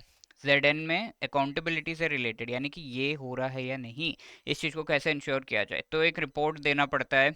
अगर फेल होती है आरबीआई की इस टारगेट, लेट से, सॉरी 2 to 6%, नॉट 4, तो लेट से ये 6% से ऊपर जा रहा है, 7% इस तरीके से जा रहा है, तो जो हमारा इन्फ्लेशन रेट है, तो ऐसे में क्या करना होगा, एक रिपोर्ट देना होगा कि रीज़न क्या है, क्या स्टेप्स लिए जा सकते हैं, कितना टाइम पीरियड में हम वापस से उस टारगेट के अंदर इस चीज़ को जो है सेट करेंगे। तो ये है राइट। तो these are the people, 6 people आप देख सकते हो, एटलीस्ट 4 टाइम्स इन ईयर ये कमिटी बैठती है। कोरम इसका 4 है, यानी कि 6 में से 4 लोग होंगे तो कर लेंगे। ऑब्वियसली चेयरमैन होने चाहिए। ईच मेंबर ऑफ एमपीसी के पास एक वोट होता है, बट हमारे चेयरमैन के पास, आरबीआई गवर्नर के पास 2 वोट होते हैं। ठीक है, पहला वोट यूज़ करेंगे, दूसरा वोट अगर 3-3 हो जाएगा तब यूज़ करेंगे। और इसके मिनट्स, यानी कि इस पूरे कमेटी में क्या हुआ, वो 14th डे को, पूरे मीटिंग के 14th डे को रिलीज़ किया जाता है। इसमें क्या क्या होगा मिनट्स में, रेजोल्यूशन कि क्या चीज़ पर हमने जो है फाइनल यस कहा है, वोट किसने किस तरीके से किया। ऐसा तो नहीं होगा कि 4 लोगों ने यस कहा, 2 लोगों ने नो कहा, तो ये 2 लोगों ने नो जो कहा है वो भी बताया जाता है, और ईच एंड एवरी पर्सन की स्टेटमेंट भी दी जाती है कि क्यों इन्होंने नो कहा। ठीक है, एंड मॉनेटरी पॉलिसी कमेटी की और जो रिपोर्ट है वो एवरी 6 मंथ्स में रिलीज़ की जाती है। सोर्सेस क्या है इन्फ्लेशन के, 6 to 8 मंथ्स आगे का फोरकास्ट क्या है इससे रिलेटेड, ताकि एटलीस्ट वो कमेटी को पता रहे कि आगे क्या करना है। अगर ये फेल होती है तो फेल्यूर से related again 45ZN section RBI act का उसमें दिया हुआ है। फेल्यूर का मतलब क्या है, 3 क्वार्टर्स में अगर ये इन्फ्लेशन रेट 6% से ज़्यादा या फिर 2% से कम रहता है, then it is called failure. 3 quarters यानी कि that is like as we know 4 and 4 and 4। ठीक है, 3 क्वार्टर्स नॉर्म्स यहाँ पर सेट किए जाते हैं by the government of India. Okay, तो सिंस फाइनेंशियल ईयर ऑब्वियसली हम क्वार्टर्स में इस तरीके से डिवाइड करते हैं, तो 3 क्वार्टर्स में अगर ऐसा होता है कि ये 2 से कम और 6 से ज़्यादा है, तो ऐसे में we will call that as the failure, RBI की फेल्यूर है। ओके, तो ये चीज़ें, तो व्हाट इज मॉनेटरी पॉलिसी हमने देख लिया। अब आगे हम टूल्स क्या है मॉनेटरी पॉलिसी के वो देख ले, तो देखते हैं टूल्स ऑफ मॉनेटरी पॉलिसी का मतलब क्या है, सबसे पहले वो पता होना चाहिए हमें। तो मॉनेटरी पॉलिसी में लेट्स से हमें मेनली क्या करना है, एक तो हमें इंटरेस्ट रेट्स को वेरी करना है। इसका मेन एम क्या है, जो हमारी इकोनॉमी में मनी सप्लाई है उसको वेरी किया जा सके। Money supply simply means money supply, पैसे जो इकोनॉमी में जा रहे हैं उसे कंट्रोल करना है, तो इसके लिए टूल्स है यहाँ पर। राइट, इंटरेस्ट रेट्स के बारे में तो हम पढ़ चुके हैं, रेपो रेट के बारे में क्लियरली आपको समझ में आ गया। और भी टूल्स हैं, ठीक है, और भी तरीके हैं कि इस मनी सप्लाई को वेरी किया जा सके। और ऐसा जब होता है कि इस मनी सप्लाई को बढ़ाया जाता है, हमारी इकोनॉमी में लेट से 100 करोड़ है, अब इससे 150 करोड़ इकोनॉमी में होना चाहिए। अगर ऐसा किया जा रहा है तो ऐसे में उस सिचुएशन को हम कहेंगे एक्सपेंशन। ठीक है, इस सिचुएशन को हम क्या कहते हैं, एक्सपेंशनरी मॉनेटरी पॉलिसी। ठीक है, अब अगर इस मनी सप्लाई को कम किया जा रहा है तो उसे हम कॉन्ट्रैक्शनरी मॉनेटरी पॉलिसी कहते हैं। 100 करोड़ था 80 करोड़ किया जा रहा है, तो उसे हम कॉन्ट्रैक्शनरी मॉनेटरी पॉलिसी कहते हैं, यानी कि जो 20 करोड़ है उसे वापस आरबीआई में लेके आ जाना। इसके लिए कई सारे टूल्स की रिक्वायरमेंट होती है आरबीआई को, और इन्हीं टूल्स को हम यहाँ पर देखेंगे। सबसे पहली बात तो ये टूल्स 2 टाइप्स के होते हैं। सबसे पहला तो ये काफ़ी इनडायरेक्ट टूल्स हैं जिसे हम क्वांटिटेटिव टूल कहते हैं, ये जनरल टूल्स होते हैं। And there is another qualitative tool जो कि direct as well as specific होते हैं। तो इनडायरेक्ट टूल्स का मतलब क्या है, फॉर एग्जाम्पल आरबीआई ने जो बैंक्स के साथ, बैंक और आरबीआई का हम ये देख रहे थे, बैंक्स अगर लोन लेना चाहते हैं आरबीआई से तो रेपो रेट पे लेंगे, तो आरबीआई ने रेपो रेट को चेंज कर दिया, बट ये बैंक आगे जो पीपल को लोन दे रहा है, लेट्स से रेपो रेट को चेंज किया गया लेकिन उसने अपना जो इंटरेस्ट रेट है उसे चेंज ही नहीं किया। राइट, तो ये जो है ऐसे चांसेस हैं कि ये जो चेंज किया गया है ये चेंज ट्रांसमिट ही ना हो, तो इस वजह से इसे क्वांटिटेटिव या फिर इनडायरेक्ट कहा जाता है। ठीक है। क्वांटिटेटिव इसीलिए क्योंकि ये क्वांटिटी टर्म्स में चेंजेस आते हैं। रेपो रेट को क्या किया जाएगा, 4% रेट से 4% है तो 4.25% किया जाएगा, 4.5% किया जाएगा। तो यहाँ पर क्वांटिटी में मेनली चेंजेस आते हैं एंड ये इनडायरेक्ट है, यानी कि डायरेक्टली इस लोन के इंटरेस्ट रेट को आरबीआई नहीं कंट्रोल कर सकता, वो बैंक खुद ही डिसाइड करेगा, बट उसका बेसिस रेपो रेट होगा। रेपो रेट पर थोड़ा सा ऐड करके या फिर इस तरीके से होगा। ठीक है, रेपो रेट से लिंक्ड कोई और इंटरेस्ट रेट पर ही ये सेट किया जाएगा। और ये काफ़ी जनरल होता है, यानी कि बैंक सिर्फ स्टेट बैंक ऑफ इंडिया नहीं है, किसी और बैंक का भी सेम हाल रहेगा। जब रेपो रेट में वेरिएशन किया जाएगा, कोई और एंटिटी आरबीआई से बोरो कर रहा है ऑन रेपो ट्रांजैक्शन के थ्रू, तो उसका भी वही हाल होगा। तो that's why it is very general. ठीक है, कोई स्पेसिफिक नहीं है सेक्टर या फिर ऐसा कुछ नहीं है। इस तरीके से क्वांटिटेटिव जो है वो रिजर्व रेशियोज हो सकते हैं। तो इसका मतलब क्या है, बैंक्स को थोड़े से पैसे, हम ऑलरेडी डिस्कस कर चुके हैं कि रिजर्व में मेंटेन करने पड़ते हैं, और इस रेशियो को कौन डिसाइड करता है, सेंट्रल बैंक, हम डिस्कस कर चुके हैं इजंट इट, तो आरबीआई। तो that is the reserve ratio. ये रिजर्व रेशियो टू टाइप्स के जिनके बारे में हम पढ़ेंगे। इंटरेस्ट रेट्स को वेरी करता है, it is not just this, सिर्फ ये रेपो रेट नहीं, और भी कई सारे इंटरेस्ट रेट्स हैं, उनको भी वेरी करता है। तो वो क्या है हम देखेंगे। और ओपन मार्केट ऑपरेशंस यहाँ पर आरबीआई कर सकता है। ओपन मार्केट ऑपरेशंस क्या है, for example RBI open market में गया। ठीक है, ओपन मार्केट में जाने का मतलब है आरबीआई मोस्टली किन लोगों के साथ, क्या आपके और मेरे साथ डील करता है, नहीं, आरबीआई गवर्नमेंट ऑफ इंडिया के साथ बातचीत होगी, इसकी इकोनॉमिक रिलेशंस एंड बैंक्स के साथ होगी। बट कई बार हो ये सकता है कि आरबीआई सीधा मार्केट में जाकर, इसी को हम ओपन मार्केट कहते हैं, कुछ चीज़ें करना शुरू कर दे। तो that is called open market operation. ठीक है, सिंपल। अभी ओपन मार्केट ऑपरेशंस में मेनली एक चीज़, बॉन्ड्स जो होते हैं उन्हें खरीदने बेचने का काम आरबीआई करता है। ओके, तो आरबीआई को भी अपना जो लिक्विडिटी है उसे मेंटेन करना है, एंड इवन इस अपना खुद का नहीं, but main aim is to maintain the liquidity of the market. For example हमारे मार्केट में 100 करोड़ है पैसे हैं, बट ये हमारे मार्केट में नहीं होने चाहिए इतने पैसे। आरबीआई ने अपने एनालिसिस से देखा, तो 80 करोड़ करने के लिए आरबीआई 20 करोड़ के जो बॉन्ड्स है वो खरीद लेगा यहाँ जाके।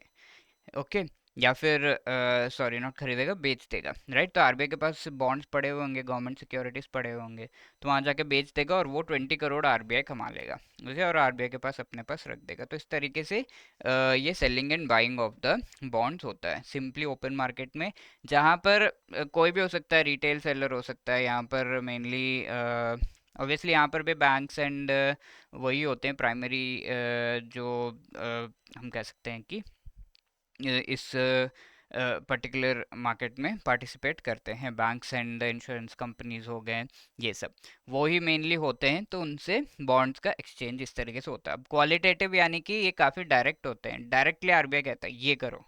स्पेसिफिक होता है क्रेडिट राशनिंग, फॉर एग्जांपल इसने आरबीआई ने जो पीएसएल ये दे रखा है, तो डायरेक्टली आरबीआई ने कहा है कि प्रायोरिटी सेक्टर्स को आपको 40% देना है तो देना है, तो डायरेक्टली बैंक्स को आ गया। तो that is what is direct and specific, किसको देना है, प्रायोरिटी सेक्टर कौन है, तो प्रायोरिटी सेक्टर में दिया गया है कि ये होंगे, इनको आपको जो है लोन डेफिनेटली देना है, एंड इसके आपके टारगेट से।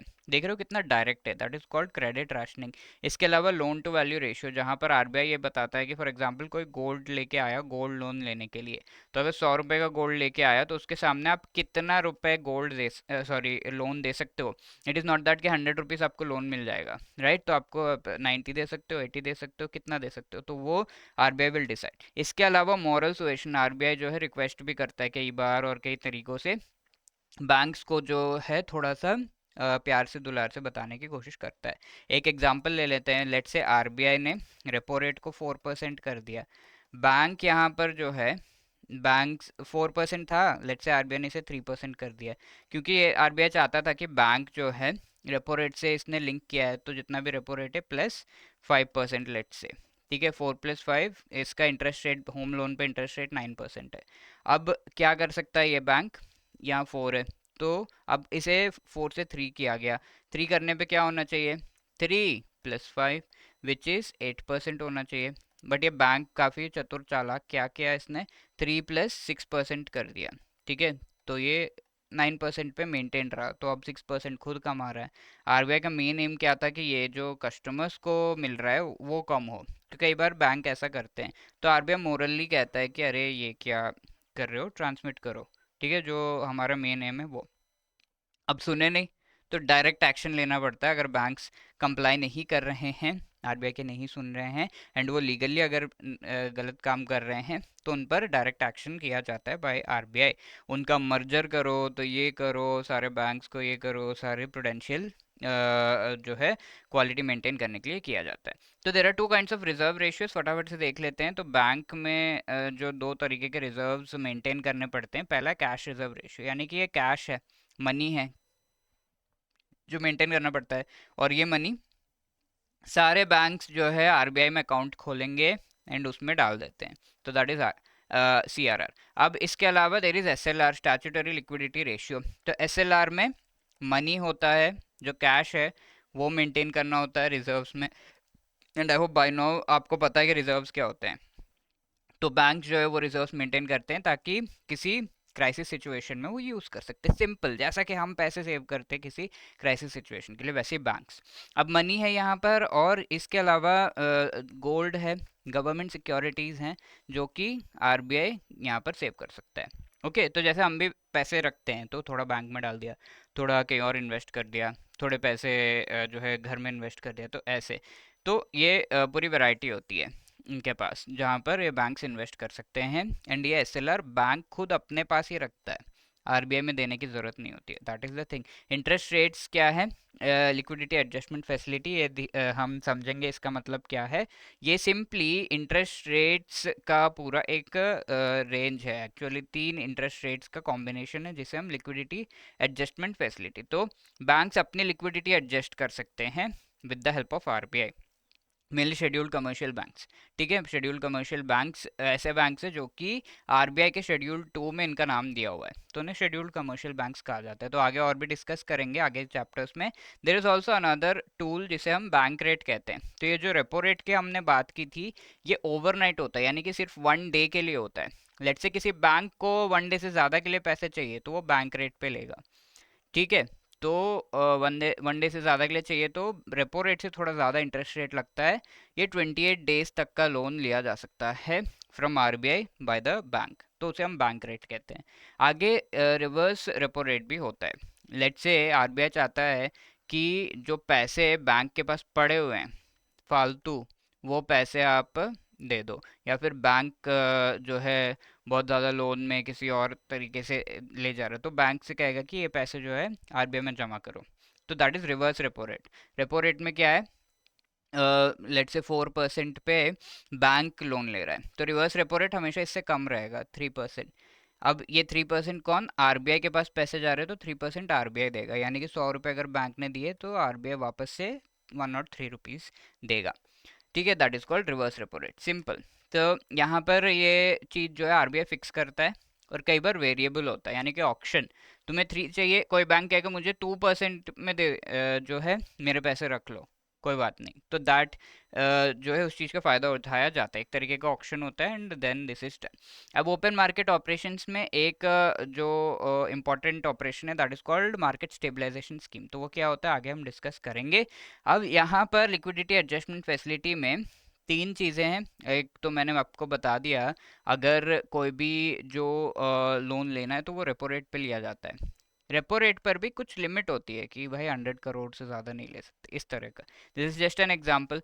बट ये अगर ये लिमिट से भी ज़्यादा आपको चाहिए, एक पर्टिकुलर डे पे पैसे अगर लेने हैं आपको, लेट्स से किसी बैंक को 200 करोड़ चाहिए, ऐसे में क्या होगा, that bank has to give higher interest rate, उसे हम मार्जिनल स्टैंडिंग फैसिलिटी कहते हैं, एमएसएफ, ठीक है। यहाँ पर 4 है तो यहाँ पे 5 होगा, दैट इज द थिंग। इसके अलावा रेपो रेट हम जानते हैं, एंड तीसरी चीज़ है स्टैंडिंग डिपॉजिट फैसिलिटी, राइट। तो ये रिवर्स रेपो रेट जैसा है, बट इस इन दोनों में अंतर ये है कि यहाँ पर आपका कोलेटरल लगता है, कोलेटरल यहाँ पे देना पड़ता है, बट ये जो स्टैंडिंग डिपॉजिट फैसिलिटी है इसमें कोई कोलेटरल नहीं देना पड़ता।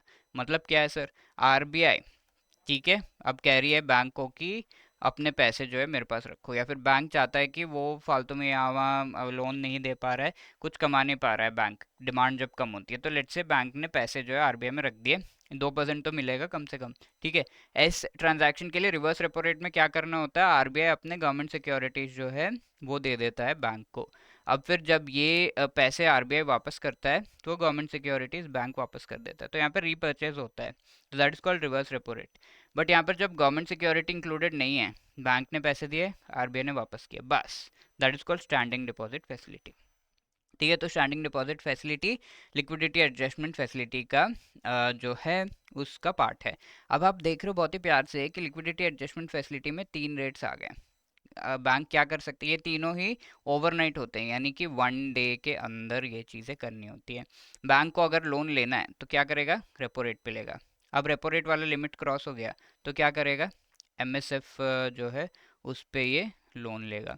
अब बैंक को लोन एक्चुअली देना है, पैसे अपने एक्सेस मनी इन्वेस्ट करने हैं, पैसे वहाँ पे रखने हैं, तो वो एचडीएफ स्टैंडिंग डिपॉजिट फैसिलिटी के थ्रू लेगा। यहाँ पर हो ये रहा है कि जो एमएसएफ है इसका रेट रेपो रेट से ज़्यादा होगा, एंड जो जैसा कि हमने देखा था रिवर्स रेपो रेट, उसी तरीके से एचडीएफ भी है, तो एचडीएफ का और भी कम होगा, तो ये 4 है तो ये 5 होगा, ये 3 होगा, इस तरीके से, ठीक है। ये जस्ट एग्जांपल्स हैं, बट द रेट वेरीज, तो दीज आर द थिंग्स। अब रेपो में भी 3 टाइप्स है, tri repo rate, long term repo rate, targeted repo rate और targeted long term repo rate, ठीक है। तो इन चीज़ों को भी हम डिस्कस करेंगे। Which among the following is incorrect with respect to monetary policy, ये पूछा गया है। पहला statement, it is carried out by Indian government, primary target inflation targeting होता है, loan to value ratio quantitative tool है, तो इंडियन गवर्नमेंट वाला गलत है क्योंकि आरबीआई के द्वारा किया जाता है। इन्फ्लेशन टारगेटिंग मेन एम है, करेक्ट। मॉनेटरी पॉलिसी का क्वांटिटेटिव टूल है, वो भी गलत है, राइट, इजंट इट? तो option C 1 and 3 only will be the right answer, because loan to value ratio क्या है, ये क्वालिटेटिव टूल है, qualitative tool and a direct tool, ठीक है, डायरेक्ट टूल होता है ये। Now let us discuss reserve ratios, थोड़ा सा हम पढ़ चुके हैं। सीआरआर, एसएलआर, फटाफट से कुछ चीज़ें देख लेते हैं। इसमें सिर्फ कैश होता है, कैश, गोल्ड, गवर्नमेंट सिक्योरिटीज, वो सभी होते हैं एसएलआर में। कहाँ पर रखते हैं, शेड्यूल्ड बैंक्स एक्चुअली आरबीआई में ये जमा करते हैं, इस पर कोई इंटरेस्ट नहीं मिलेगा, बस वहाँ जमा कर देते हैं। बट ये जो है scheduled bank, state, urban cooperative, local area bank सभी अपने पास रखते हैं एसएलआर। ये इंट्रोड्यूस 1950 में किया गया था, ये 1945 में। पर्पस इसका क्या है, मनी सप्लाई को कंट्रोल करना मेनली इसका पर्पस है। एसएलआर का बैंक की लिक्विडिटी एंड क्रेडिट कंट्रोल है, ये एनडीटीएल का एक परसेंटेज होता है, कितने पैसे रखने हैं, जितना भी आपका डिमांड एंड टाइम लायबिलिटीज है उसका एक परसेंटेज, ठीक है, वो सेट किया जाता है। अब एसएलआर 40% पे सेट किया गया है, जो भी आपका net demand and time liabilities है। Demand and time liabilities I hope आपको पता है क्या होते हैं, जो हमारे सेविंग्स डिपॉजिट्स बैंक्स में हम करते हैं, करंट अकाउंट ओपन करते हैं, एफडीआरडी हो गया, एफडीआरडी टाइम है, and savings and current accounts are demand liabilities, isn't it? ये चीज़ें आई होप आपको पता है, if not you can comment in the comment section. Section 42 of RBI act 1934 में ये चीज़ मैंडेट की गई है, कहाँ पे दिया हुआ है, सीआरआर के बारे में, आरबीआई एक्ट के सेक्शन 42 में। एसएलआर के बारे में बैंकिंग रेगुलेशन एक्ट 1949 में ये एक एक्ट आई थी, इसके सेक्शन 24 में, 42-24 याद रहेगा। इंटरेस्ट रेट यहाँ पे कुछ नहीं मिलता है, आरबीआई कुछ इंटरेस्ट रेट नहीं देता है, तो ये एक चीज़ आपको याद रखनी है कि बैंक एक्चुअली अपना मनी आरबीआई में रख रहा है। आप कहीं भी मनी रखते हो तो आप क्या चाहते हो, आप चाहते हो कि थोड़ा सा इंटरेस्ट रेट तो मिले वहाँ पे, अपने अलावा वहाँ पे रख रहा हूँ, तो आरबीआई कोई भी इंटरेस्ट रेट नहीं देता, तो ये आपको याद रखना है। यहाँ पे इंटरेस्ट रेट मिल रहा है क्योंकि गवर्नमेंट सिक्योरिटीज इन्वॉल्व है। ये इसका क्या मेन एम है, इन्फ्लेशन को कंट्रोल करना, ठीक है। अगर हम सीआरआर को इंक्रीज करेंगे तो इन्फ्लेशन कंट्रोल होगा। कैसे कंट्रोल होगा सर, यहाँ पे अगर एक एग्जांपल ले लेते हैं, लेट्स से 10% है सीआरआर, तो 10% जो भी मनी डिपॉजिट्स इसके पास आ रहे हैं वो 10% जो है एक्चुअली आरबीआई के पास जाके रख दिया। अब इसको इंक्रीज किया हमने हमने कहा कि 25% होगा, तो ऐसे में क्या होगा, बैंक के पास अगर 100 रुपये हैं तो पहले क्या था, 90 रुपीज़ वो लोन में दे सकता था। अब 100 रुपये तो बैंक कितना, ओनली 75 लोन में दे सकता है, यानी कि ये मनी सप्लाई कम कर रहा है जो इकोनॉमी में जा रहा है। इससे क्या होगा, इन्फ्लेशन कंट्रोल होगा। एसएलआर भी इंक्रीज करेंगे तो सेम इफेक्ट, ठीक है। डिक्रीज करेंगे तो इकोनॉमिक ग्रोथ होगा यहाँ पर भी, ठीक है, क्योंकि मनी जो है इकोनॉमी में ज़्यादा जाएगा। अब इंटरेस्ट रेट्स की बात कर लेते हैं। एमएसएफ हम देख चुके हैं, जो नॉर्मली हम रेपो रेट के थ्रू बोरो करते हैं, उससे ज़्यादा अगर बोरो करना है तो एमएसएफ। अब ये एमएसएफ में क्या हो रहा है, जो ये हम कह रहे हैं, जो भी हम कह रहे हैं कि गवर्नमेंट सिक्योरिटी को गिरवी रखना है, कोलेटरल जो दिया जा रहा है वो एक्चुअली एसएलआर कोटा के होते हैं। एसएलआर कोटा के जो गवर्नमेंट सिक्योरिटीज़ है उनको देना पड़ता है। तो इस तरीके से जो बैंक है उसके पास नॉर्मल गवर्नमेंट सिक्योरिटीज़ ऐसे एक रैक बना हुआ है, और दूसरा एसएलआर कोटा के गवर्नमेंट सिक्योरिटीज़ ये रैक बना हुआ है। एसएलआर क्या है? स्टैट्यूटरी लिक्विडिटी रेशियो, जो कि एक रिजर्व रेशियो जिसमें क्या क्या cash, gold and government security को रखा जा सकता है एज रिजर्व। याद आया आपको? तो ये जो गवर्नमेंट सिक्योरिटीज है, उन गवर्नमेंट सिक्योरिटीज को एमएसएफ के लिए यूज करना होता है। ठीक है, दैट इज द थिंग। ये एक पीनल रेट है, क्योंकि आप रेपो रेट पर जितना परमिट किया है उससे ज़्यादा आप ले रहे हो, बोरो कर रहे हो, तो आपको 1% एक्स्ट्रा देना पड़ेगा। पीनल यानी कि सज़ा देना, तो वो सज़ा के जैसा है। कौन बोरो करता है? बैंक्स, आरबीआई से। किससे रिलेटेड है? रेपो रेट, उससे ज़्यादा होता है। लास्ट रिसोर्ट होता है टू बोरो, एंड ये ओवरनाइट होते हैं, यानी कि वन डे के लिए, आज लिया कल वापस कर दूंगा। That is the thing. Liquidity adjustment facility का ये पार्ट है, और ये अपर लिमिट हमने देखा था ना 543। That is the thing. Collateral यहाँ पे यस रिक्वायर्ड है government security. Repo rate repurchase rate होता है, कोलेटरलाइज्ड लेंडिंग इसे हम कहते हैं। लिक्विडिटी को इंजेक्ट करने के लिए होता है जहाँ पर बैंक लोन ले रहा है फ्रॉम आरबीआई, एंड देन वो पैसे कहाँ जाएंगे? लोन लेगा तो वो लोन में देगा आगे, तो वो पैसे इकोनॉमी में जाते हैं, तो लिक्विडिटी इंजेक्ट होती है। पैसे जो है जाते हैं, तो लिक्विडिटी इंजेक्ट होना उसे कहते हैं। और ये ट्रांसमिशन जो मॉनेटरी पॉलिसी है उसे इंश्योर करता है।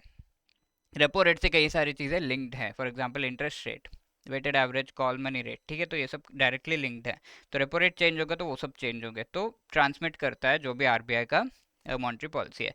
Banks and primary dealers actually borrow करते हैं रेपो रेट पे। प्राइमरी डीलर्स का मतलब होता है जो भी ऐसे एंटिटीज़ हैं जो कि डायरेक्टली बोरो कर सकते हैं from this, and directly let's say कोई गवर्नमेंट सिक्योरिटी आरबीआई के द्वारा इश्यू की गई है, तो वो डायरेक्टली आरबीआई से बाय कर सकते हैं। They are called primary dealers. ठीक है, इंश्योरेंस कंपनीज, पेंशन फंड्स, ये सब होते हैं। ये रेपो रेट से ऑब्वियसली रेपो रेट ही है, there is relation. Short term borrowing होता है, ये ओवरनाइट होता है, वन डे के लिए होता है ये बोरोइंग। ये एलएफ का सेंटर है। ठीक है, 543 में 4% क्या था? Repo rate. All bank securities यहाँ पे यूज किए जा सकते हैं। और इसमें ट्राई पार्टी रेपो, जहाँ पर हमने देखा आरबीआई एंड बैंक दो पार्टी है खाली। ठीक है, रेपो ट्रांजैक्शन जो कर रहा है, तीसरा पार्टी यहाँ पर इंक्लूड हो गया, let's say CCIL, clearing corporation of India, इस तरीके के, तो that is called tri party, three party. Tri party repo होता क्या है, बहुत डिटेल में आगे और डिस्कस करेंगे हम आगे के चैप्टर्स में।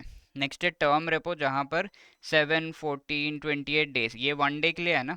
लेट से आपको ज़्यादा दिन के लिए चाहिए तो टर्म रेपो, ये फैसिलिटी आरबीआई कभी कभी देती है। इसके अलावा हमेशा के लिए अवेलेबल फैसिलिटी क्या है, क्या रेट है वो? बैंक रेट, राइट, याद है आपको? और ये अगर एक साल से ज़्यादा के लिए हो तो उसे लॉन्ग टर्म रेपो कहा जाता है। Long term repo 1 to 3 years के लिए होता है। और ये अगर टारगेटेड हो, ये यानी कि किसी सेक्टर को ही लोन देने के लिए आप पैसे लोन में लो। बैंक को कहा आरबीआई ने कि आप मेरे से पैसे जो है लोन में लो और फार्मर्स को दो। ठीक है, तो that is called targeted long term repo operation. ठीक है, इसमें क्या हो रहा है, जो लॉन्ग टर्म के लिए जो पैसे हैं वो दिए जा रहे हैं। तो ये एक्चुअली एक ट्रांजैक्शन है जो किया गया था, और ये फैसिलिटी अवेलेबल की गई थी कुछ सेक्टर्स को हेल्प करने के लिए by the reserve bank of India. और ये दो बार हुआ है खाली, तो 1 and 2 टीएलटीआरओ इसे कहा जाता है। तो बैंक को लोन देती है आरबीआई, ये लो, और बैंक आगे उसी पर्टिकुलर सेक्टर में लोगों को चुन चुन के उनको लोन देगी, है ना। तो दैट इज़ द थिंग। इसके अलावा एच डी एफ के बारे में हमने पढ़ा था, स्टैंडिंग डिपॉजिट फैसिलिटी। ये लिक्विडिटी को सक करने के लिए, यानी कि बैंक के पास जो पैसे है उसे इकोनॉमी से निकालने के लिए बैंक अपने एक्सेस मनी को वहाँ पे रख देता है। ऑलवेज रेपो रेट से कम होता है ये, शॉर्ट टर्म लेंडिंग के लिए ओवरनाइट है। फ्लोर है एलएफ का। ये कोलेटरल, यहाँ पे मेन चीज़ है कि कोलेटरल रिक्वायर्ड नहीं होता है। सिमिलर है रिवर्स रेपो रेट भी, सारी चीज़ें सेम है, लेकिन यहाँ पे कोलेटरल रिक्वायर्ड होता है। और ये लिक्विडिटी एडजस्टमेंट फैसिलिटी का पार्ट नहीं है। एलएफ में तीन चीज़ें हैं। ये it is like a window कि ये लोन लो, और फिर कभी ऐसा हो कि लोन दे रहे हो, तो वो ये चीज़ें यहाँ पर इंक्लूडेड है। और ये लिक्विडिटी एडजस्टमेंट फैसिलिटी इंट्रोड्यूस की गई थी 1998 में, और आपको याद होगा कौन सी कमेटी बैठी थी 1998 में? Yes, Narasimhan committee 2। Bank rate, अभी अगेन एडिशनल बोरिंग अगर करनी है, और वो अगर आपको लॉन्ग टर्म के लिए चाहिए, लॉन्ग टर्म नहीं, एक दिन से ज़्यादा के लिए चाहिए अगर, तो that is why this is penal rate, इसे डिस्काउंट रेट भी कहा जाता है। क्योंकि यहाँ पर नॉट जस्ट गवर्नमेंट सिक्योरिटीज़, यहाँ पे कॉर्पोरेट बॉन्ड्स भी यूज़ किए जा सकते हैं, बिल्स ऑफ एक्सचेंज भी यूज़ किए जा सकते हैं। आई होप ये चीज़ें आपको पता है, और अगर नहीं भी पता है तो आगे और डिटेल में हम इनको पढ़ेंगे। गवर्नमेंट सिक्योरिटीज़ क्या है? गवर्नमेंट इशू करती है to borrow money. Corporate bonds, corporates यानी कि कंपनीज इशू करते हैं, सिमिलर थिंग। बैंक्स बोरो करते हैं आरबीआई से, रेपो रेट से हमेशा ज़्यादा होता है। और ये याद रखेगा, एमएसएफ के इक्वल होता है। अगर एमएसएफ 5% है तो बैंक रेट भी 5% होगा, हमेशा इक्वल होगा। ठीक है। पर्पस इसका लॉन्ग टर्म बोरोइंग है, 28 डेज तक का ये यहाँ पे मिलता है। एलएएफ का पार्ट नहीं है, कोलेटरल यहाँ पर यूज़ किया जा सकता है गवर्नमेंट सिक्योरिटीज़ के साथ साथ बहुत सारी और चीज़ें जो मैं बता चुका हूँ। अब ओपन मार्केट ऑपरेशन हम पढ़ चुके हैं। यहाँ पर ओपनली आरबीआई मार्केट में जाकर बाई या सेल करता है गवर्नमेंट सिक्योरिटीज़ को। इसमें एक स्पेसिफिक जो है उसे हम मार्केट स्टेबलाइजेशन स्कीम कहते हैं। तो गवर्नमेंट को ऐसा है कि सिक्योरिटीज इशू करती है जब गवर्नमेंट को लेट से 100 रुपये चाहिए मार्केट से, तो 10-10 रुपए के 10 सिक्योरिटीज गवर्नमेंट ने आरबीआई को कहा टू इशू। तो ये गवर्नमेंट एक्चुअली आरबीआई को कहती है, then RBI issues these securities in the market. 10-10 रुपए में बिके और फिर 100 रुपये गवर्नमेंट को दे दिया ऐसे। लेट्स से गवर्नमेंट को कोई मनी नहीं चाहिए, बट फिर भी आरबीआई कह रहा है कि गवर्नमेंट आप जो है कुछ बॉन्ड्स इशू करो ताकि मैं जो इकोनॉमी है उसमें लिक्विडिटी मैनेज कर सकूं। तो उसे हम मार्केट स्टेबलाइजेशन स्कीम बॉन्ड्स कहते हैं। ठीक है। तो मार्केट स्टेबलाइज करने के लिए even though government does not need money, तो फिर भी वो बॉन्ड्स इशू करता है ताकि आरबीआई उसे यूज़ कर सके, बिकॉज आरबीआई के पास गवर्नमेंट सिक्योरिटीज थे, वो सब यूज़ कर लिया आरबीआई ने, और कुछ रिजर्व में पड़े हुए बट उन्हें यूज़ नहीं करना है। तो और भी बॉन्ड्स इशू करता है गवर्नमेंट, एमएसएस बॉन्ड्स उसे कहते हैं, और उन्हें यूज़ किया जाता है। That is the thing. ये चीज़ मेनली कब यूज़ की गई थी? फॉर एग्जांपल डीमोनेटाइजेशन हुआ था, बहुत सारे पैसे इकोनॉमी में चले गए थे, उससे इन्फ्लेशन हो सकता था, और हुआ भी एक लेवल पर। तो इन्फ्लेशन का के डर से एमएसएस जो है उसे इशू किया गया। एक और जो है उसे हम स्टेरिलाइजेशन कहते हैं, और ये स्टेरिलाइजेशन इज़ एक्चुअली एक प्रोसेस जहाँ पर लेट से बहुत सारे डॉलर्स इंडिया में आ गए। ठीक है। पहले $10 थे खाली, ठीक है चलो, $100 आ गए इंडिया में। तो ऐसे में ये सारे $100 रुपीज़ में जो है कन्वर्ट होंगे। कन्वर्ट होने के बाद बहुत सारे रुपीज़ इंडिया में आ जाएंगे, है ना, लोगों के पास आ जाएंगे यानी, और ये रुपीज़ इकोनॉमी में आ जाएंगे, तो इसको सक करना होता है। ठीक है। वो किया जाता है by the RBI with the help of this. Sterilisation इसे कहते हैं। बट जब government sorry foreign money India में आ जाता है, इंडियन इकोनॉमी में बहुत सारा मनी हो जाता है, एंड उसे संभालना मुश्किल होता है। That is the thing. तो दीज आर द थिंग्स। अब इस सब को सम अप अगर हम करें तो इन्फ्लेशन को कैसे कॉम्बैट करेंगे? सीआरआर एसएलआर को बढ़ाकर। जब ये रिजर्व ज़्यादा होगा, कम पैसे जो है बैंक के पास खर्च करने के लिए रहेंगे, तो कम पैसे लोन में जाएंगे। अब उसे कम किया जाएगा, ऐसे में ग्रोथ किया जा सकता है। वैसे ही repo rate, reverse repo rate, MSF, bank rate, ये सारे क्या है? Interest rates. इंटरेस्ट रेट्स को भी जब इंक्रीज किया जाता है तो लोन लोग कम लेते हैं, तो पैसे कम जाएंगे इकोनॉमी में, और फिर इन्फ्लेशन कंट्रोल होगा। ओपन मार्केट ऑपरेशंस में क्या होगा? लेट से आपको इन्फ्लेशन को कंट्रोल करना है, तो जो मनी इकोनॉमी में है उसे सक करना है। तो ऐसे में आरबीआई क्या करेगा? सेल करेगा गवर्नमेंट सिक्योरिटीज़ को। आरबीआई बाई करता है गवर्नमेंट सिक्योरिटीज़ को जब ग्रोथ जो है वो करना है, यानी कि उनसे खरीदा, जब चीज़ें खरीदेंगे तब उनका ग्रोथ होगा, उन्हें पैसे मिलेंगे, isn't it? So to buy buying government securities ये होगा। तो सारी चीज़ें आपको इंक्रीज करनी है अगर आपको इन्फ्लेशन से लड़ना है। सिंपली ये अगर आप याद रखोगे तो पूरा सम अप आपको याद रहेगा। Now let us discuss this question, which among the following is correct with respect to MSF rate? It is meant for overnight given against security within the limits of SLR. Penal rate है at which commercial banks borrow funds from the RBI.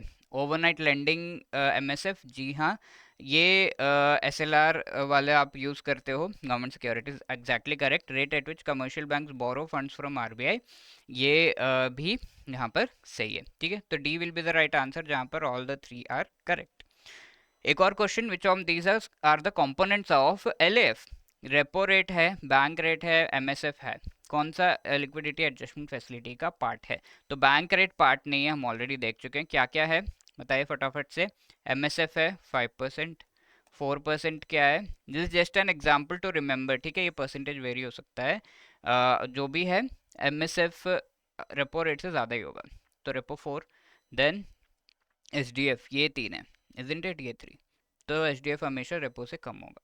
तो ये तीनों इसके part है, bank rate नहीं है। तो 1 and 3 only, which is option C, isn't it. अब हम आगे बढ़ रहे हैं, ये चीज़ें तो हमने देख ली। यहाँ पर ये जो इनडायरेक्ट है ये पूरा का पूरा पार्ट हम पढ़ चुके हैं। अभी डायरेक्ट ये हम पढ़ चुके हैं वैसे, but we will discuss slightly in detail. ठीक है, तो इसमें थोड़ा सा यहाँ पर ओपन मार्केट ऑपरेशंस और थोड़ा सा डिटेल में देख लेते हैं। तो ओपन मार्केट ऑपरेशंस होते क्या है, यहाँ पर RBI buys the bonds, by S L जो है करता है बॉन्ड्स को। Let's say RBI is buying bonds, तो बॉन्ड खरीदने पे फ्रॉम द बैंक्स या फिर किसी और एंटिटीज से, मेनली बैंक्स होते हैं यहाँ पर। तो ये जब बॉन्ड खरीदता है आरबीआई तो पैसे दे देता है, और ये पैसे लोगों के पास जाते हैं, लोग चीज़ें खरीदते हैं, और इससे डिमांड बढ़ती है, इकोनॉमी में मनी सप्लाई होता है। इसी तरीके से गवर्नमेंट सिक्योरिटीज एक्विजिशन प्रोग्राम ये लाया गया था, जहाँ पर आरबीआई स्पेसिफिकली एक शेड्यूल, तो आरबीआई कभी भी जाकर ऐसे बॉन्ड खरीदने लगता है, ओपन मार्केट ऑपरेशन करता है, बट आरबीआई ने एक शेड्यूल दिया कि ऐसे ऐसे ये जो बॉन्ड्स है वो खरीदे जाएंगे, और इस के बेसिस पर सारे जो बैंक्स है, इन्वेस्टर्स हैं और एंटरप्रेन्योर्स हैं, उन सभी ने अपना शेड्यूल जो है बिजनेस का वो प्लान किया अच्छे से। तो that is called government security acquisition plan. ठीक है, तो ये प्रोग्राम, सॉरी, तो ये जो एक तरीके से एक प्लान, एक शेड्यूल देकर ओपन मार्केट ऑपरेशन करना है, that is the thing. Same thing, bonds खरीदना, बेचना, पैसे यहाँ पर जाना, और फिर ये पैसे लोगों के पास, and then demand and supply जो है मनी की वो इफेक्ट होना। ठीक है, द सेम थिंग। अब आरबीआई लेट से बॉन्ड्स बेच रहा है, तो ऐसे में क्या होगा, बॉन्ड बेचा, पैसे जो है सक इन किए, तो बैंक जो लोन दे रहा है वो कम देगा, और यहाँ पर चीज़ें कम खरीदेंगे लोग, इस वजह से मनी सप्लाई कम होगा, डिमांड कम होगा in the economy. I hope ये चीज़ें आप समझ पा रहे हो। अभी बहुत ही इंटरेस्टिंग एक जो चीज़ आरबीआई ने की उसे डिस्कस करते हैं, that is called the operation twist. तो ऐसे में आरबीआई ने ये सोचा कि जो लॉन्ग टर्म लोन्स हैं, मेन एम क्या था ऑपरेशन ट्विस्ट का, लॉन्ग टर्म लोन्स जो दिए जाते हैं, फॉर एग्जांपल इंफ्रास्ट्रक्चर के लिए लोन दिया जा रहा है, तो वो 10 years long term, 25 years long term के लोन्स के इंटरेस्ट रेट काफ़ी हाई जा रहे हैं।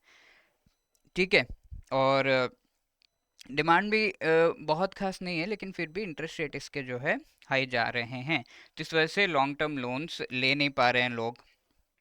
तो इस इंटरेस्ट रेट को कम कैसे किया जाए, तो ये जो इंटरेस्ट रेट है, लेट से 10% इंटरेस्ट रेट है 10 ईयर्स के लॉन्ग टर्म लोन का। ठीक है, तो ये 10% को जब कम किया जाएगा तब ये लोन की थोड़ी सी डिमांड बढ़ेगी। तो मार्केट में ये चीज़ देखा जाता है कि जो बॉन्ड्स हैं, लॉन्ग टर्म के बॉन्ड्स हैं, वो थोड़ा सा कम ही लोग खरीदते हैं। लॉन्ग टर्म के बॉन्ड्स जो है कि 10 साल बाद मुझे इतने पैसे मिले, और फिर वो, ठीक है, तो वो कम ही खरीदते हैं। तो आरबीआई क्या कर रहा था, ये लॉन्ग टर्म के बॉन्ड्स जो हैं, इसके जो रेट है, इंटरेस्ट रेट है, इस पे आपको, अगर ये बॉन्ड खरीदोगे आपको 10% का फ़ायदा होगा। तो ये इंटरेस्ट रेट इस लोन के इंटरेस्ट रेट से जुड़ा हुआ है, तो ये जब कम होगा तो ये लोन का इंटरेस्ट रेट भी कम होगा। ओके, तो यहाँ पर आरबीआई ने कोशिश की कि इस इंटरेस्ट रेट को कम किया जाए, राइट। तो वो कैसे किया जाएगा, अगर लॉन्ग टर्म जो बॉन्ड्स हैं उनकी डिमांड बहुत ज़्यादा बढ़ेगी, किसी भी चीज़ की डिमांड बढ़ती है तो क्या होता है, उसके फ़ायदे जो है कम होने लगते हैं, तो इसका इंटरेस्ट रेट भी उसी तरीके से कम हो जाएगा, राइट। और यहाँ पर ये चीज़ जो है कि करने की कोशिश की जा रही है, तो उसमें जब ये कम होगा इसका इंटरेस्ट रेट, तो ये लोन का भी इंटरेस्ट रेट कम होगा। लेट्स से ये 9% या फिर 8% पे आ गया, तो जब इसका इंटरेस्ट रेट कम होगा तो लोग ये वाला लोन लेने लगेंगे। तो इस चीज़ के लिए, इस लोन को बढ़ावा देने के लिए ऑपरेशन ट्विस्ट किया। ठीक है, क्या किया, लॉन्ग टर्म बॉन्ड जो है आरबीआई ने खुद खरीद लिए, इसकी डिमांड जो है ड्रॉप की, और इससे इसका जो यील्ड है, यील्ड कहा जाता है जो भी फ़ायदा होता है, वो कम हुआ। तो ये पैसे बैंक के पास गए, और लॉन्ग टर्म सिक्योरिटीज़ जो ये गवर्नमेंट सिक्योरिटीज़ हैं वो आ गए, अब बैंक ने लोन दिए। ठीक है, तो वो चीज़ है। अब यहाँ पर लॉन्ग टर्म यील्ड जो है वो लो हो गई, तो लॉन्ग टर्म जो इंटरेस्ट रेट है लोन्स पर वो भी कम हो गया, 10% से लेट से 5% पे आ गया। अब ये लोन्स अट्रैक्टिव हो गए, लॉन्ग टर्म जो लोन्स लिए जाएंगे तो इंफ्रास्ट्रक्चर के लिए मेनली होते हैं वो, तो इंफ्रास्ट्रक्चर डेवलप होता है। अब ये जो पैसे हैं, यहाँ पर बॉन्ड्स सारे जो हैं खरीदे, और फिर ये पैसे दिए, तो वो कैसे, कहाँ से आए ये पैसे, इतना खर्चा क्यों किया आरबीआई ने, तो वो पैसे आरबीआई ने एक्चुअली कमाए हैं यहाँ पर। कैसे कमाए हैं? अपने पास जो शॉर्ट टर्म बॉन्ड्स थे, यानी कि 1 ईयर वाले, 2 ईयर वाले, ये वाले जो बॉन्ड्स है वो बेच दिए। अब ये बेचने पर बैंक्स ने अपने जो पैसे वो दे दिए, और ये शॉर्ट टर्म बॉन्ड्स जब ज़्यादा से ज़्यादा मार्केट में जाने लगे, तो यहाँ पर ये शॉर्ट टर्म बॉन्ड्स बहुत ज़्यादा अवेलेबल होने लगे इन द मार्केट, और ये काफ़ी अट्रैक्टिव शॉर्ट टर्म बॉन्ड्स कई बार होते हैं। शॉर्ट टर्म के लिए जल्दी से आपको पैसे जो है मिल जाते हैं, तो इनकी अवेलेबिलिटी मार्केट में बढ़ाई। और इससे क्या होगा, एक और चीज़ हुई, ये यहाँ पर आप देख रहे हो ट्विस्ट किया गया है कि शॉर्ट टर्म जो बॉन्ड्स हैं उन्हें एक्चुअली सेल कर दिया गया, इससे पैसे आ गए, वो पैसे लॉन्ग टर्म बॉन्ड्स खरीदने के लिए यहाँ पे खर्च कर दिए गए, तो लॉन्ग टर्म जो लोन इंटरेस्ट रेट है वो कम हो गया। शॉर्ट टर्म बॉन्ड्स की अवेलेबिलिटी मार्केट में बढ़ी और लोगों ने वो खरीदना शुरू किया। ये अट्रैक्टिव होते हैं in comparison to gold and other foreign bonds, ठीक है। तो फॉरेन गोल्ड बॉन्ड ये सब लाने में काफ़ी दिक्कत होती है, अब ये शॉर्ट टर्म बॉन्ड जो है वही खरीदो, राइट। तो इस तरीके से ये ट्विस्ट किया गया। आई होप दैट इज़ क्लियर। किस लिए? मेन एम क्या है? लॉन्ग टर्म लोन्स का जो इंटरेस्ट रेट है उसे बढ़ावा देना। That is the thing. Okay, बहुत सारी चीज़ें यहाँ पे की।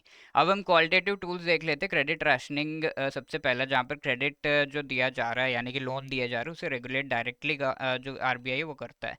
डायरेक्ट होता है, ये स्पेसिफिक सेक्टर्स को डायरेक्टेड होता है। पीएसएल जैसे हो गया, पीएसएल सर्टिफिकेट हो गया, ये एग्जाम्पल है जो हम ऑलरेडी डिस्कस कर चुके हैं। इसके अलावा रीफाइनेंस भी होता है, जहाँ पर आरबीआई जो है नाबार्ड को लेट से मनी दे रहा है, एंड देन नाबार्ड बैंक को मनी दे रहा है, तो दिस इज द रीफाइनेंस। तो ये डायरेक्ट किया जाता है कि लोन्स इसके लिए, एंड देन आप इस सेक्टर को हेल्प करो। नाबार्ड को दिया तो एग्रीकल्चर सेक्टर को, राइट। तो वो चीज़। लोन टू वैल्यू रेशियो जो हम डिस्कस कर चुके हैं, कोलेटरल पे कितना मनी आप दे सकते हो, एग्जांपल गोल्ड लोन है। मोरल सुएशन हम देख चुके हैं। रिक्वेस्ट स्ट्रिक्ट स्टेप्स जब आरबीआई लेती है, that is called direct action. अब हम पूरी चीज़ को समराइज करते हैं। एक्सपेंशनरी मॉनेटरी पॉलिसी में क्या होता है? Repo rate, reverse repo rate, MSF, CRR, SLR, इन चीज़ों को कम किया जाता है तो मनी सप्लाई बढ़ती है।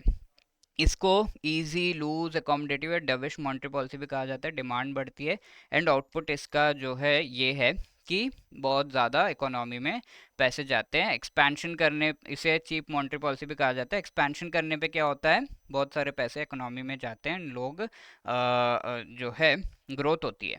अब रिवर्स रेपो रेट ये सब अगर बढ़ाया जा रहा है तो इकोनॉमी में इसका असर क्या होगा? मनी सप्लाई कम होगा। इसे टाइट, हॉकिश, कॉन्ट्रैक्शनरी या रेस्ट्रिक्टिव डियर मॉनेटरी पॉलिसी भी कहा जाता है। यहाँ पे डिमांड जो चीज़ों की है, सभी चीज़ों की डिमांड कम होने लगती है क्योंकि लोगों के पास क्या हुआ? पैसे कम होने लगे। डिमांड का प्रेशर होता है, एंड देन अगर लेट्स से इन्फ्लेशन है तो वो कम हो जाता है कॉन्ट्रैक्शनरी मॉनेटरी पॉलिसी से। यहाँ पर देखते हैं which among the steps are to be taken by RBI during inflation? Reducing repo rate, increasing bank rate, increasing marginal standing facility. ठीक है, इन्फ्लेशन के समय चीज़ों को बढ़ाना है, ये चीज़ हम देख चुके हैं, राइट। तो बैंक रेट जब और भी इंक्रीज होगा तो ऐसे में क्या होगा?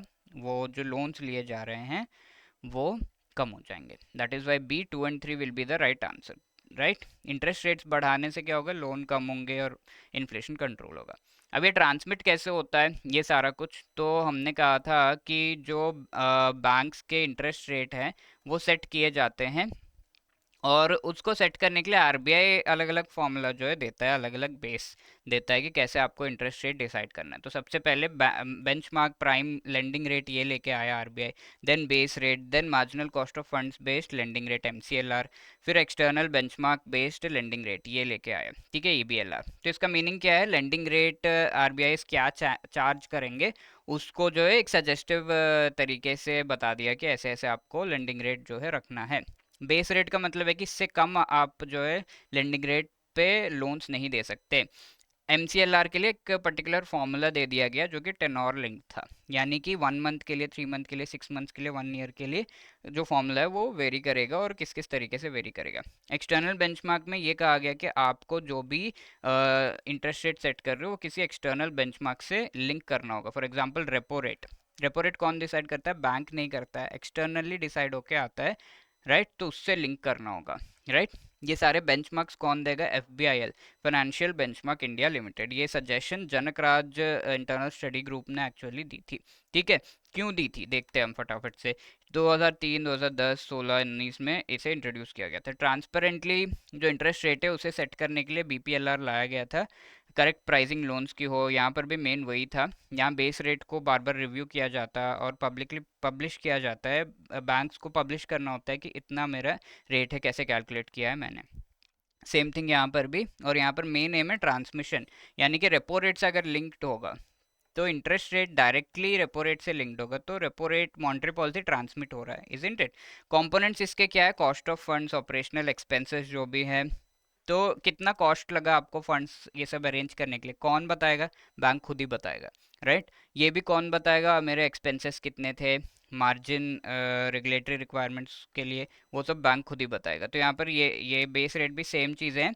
और यहाँ एक फॉर्मूला एक्चुअली जो है दे दिया जाता है। एक बहुत ही बढ़िया फॉर्मूला दिया जाता है MCLR को सेट करने के लिए। 2016 में लाया गया था ये, और फिर कहा गया ये सब नहीं, बेस रेट वगैरह हटाओ, अब हम MCLR यानी कि मार्जिनल कॉस्ट ऑफ फंड्स, आपकी जो कॉस्ट है सारे फंड्स अरेंज करने में और लोन्स देने में, वो।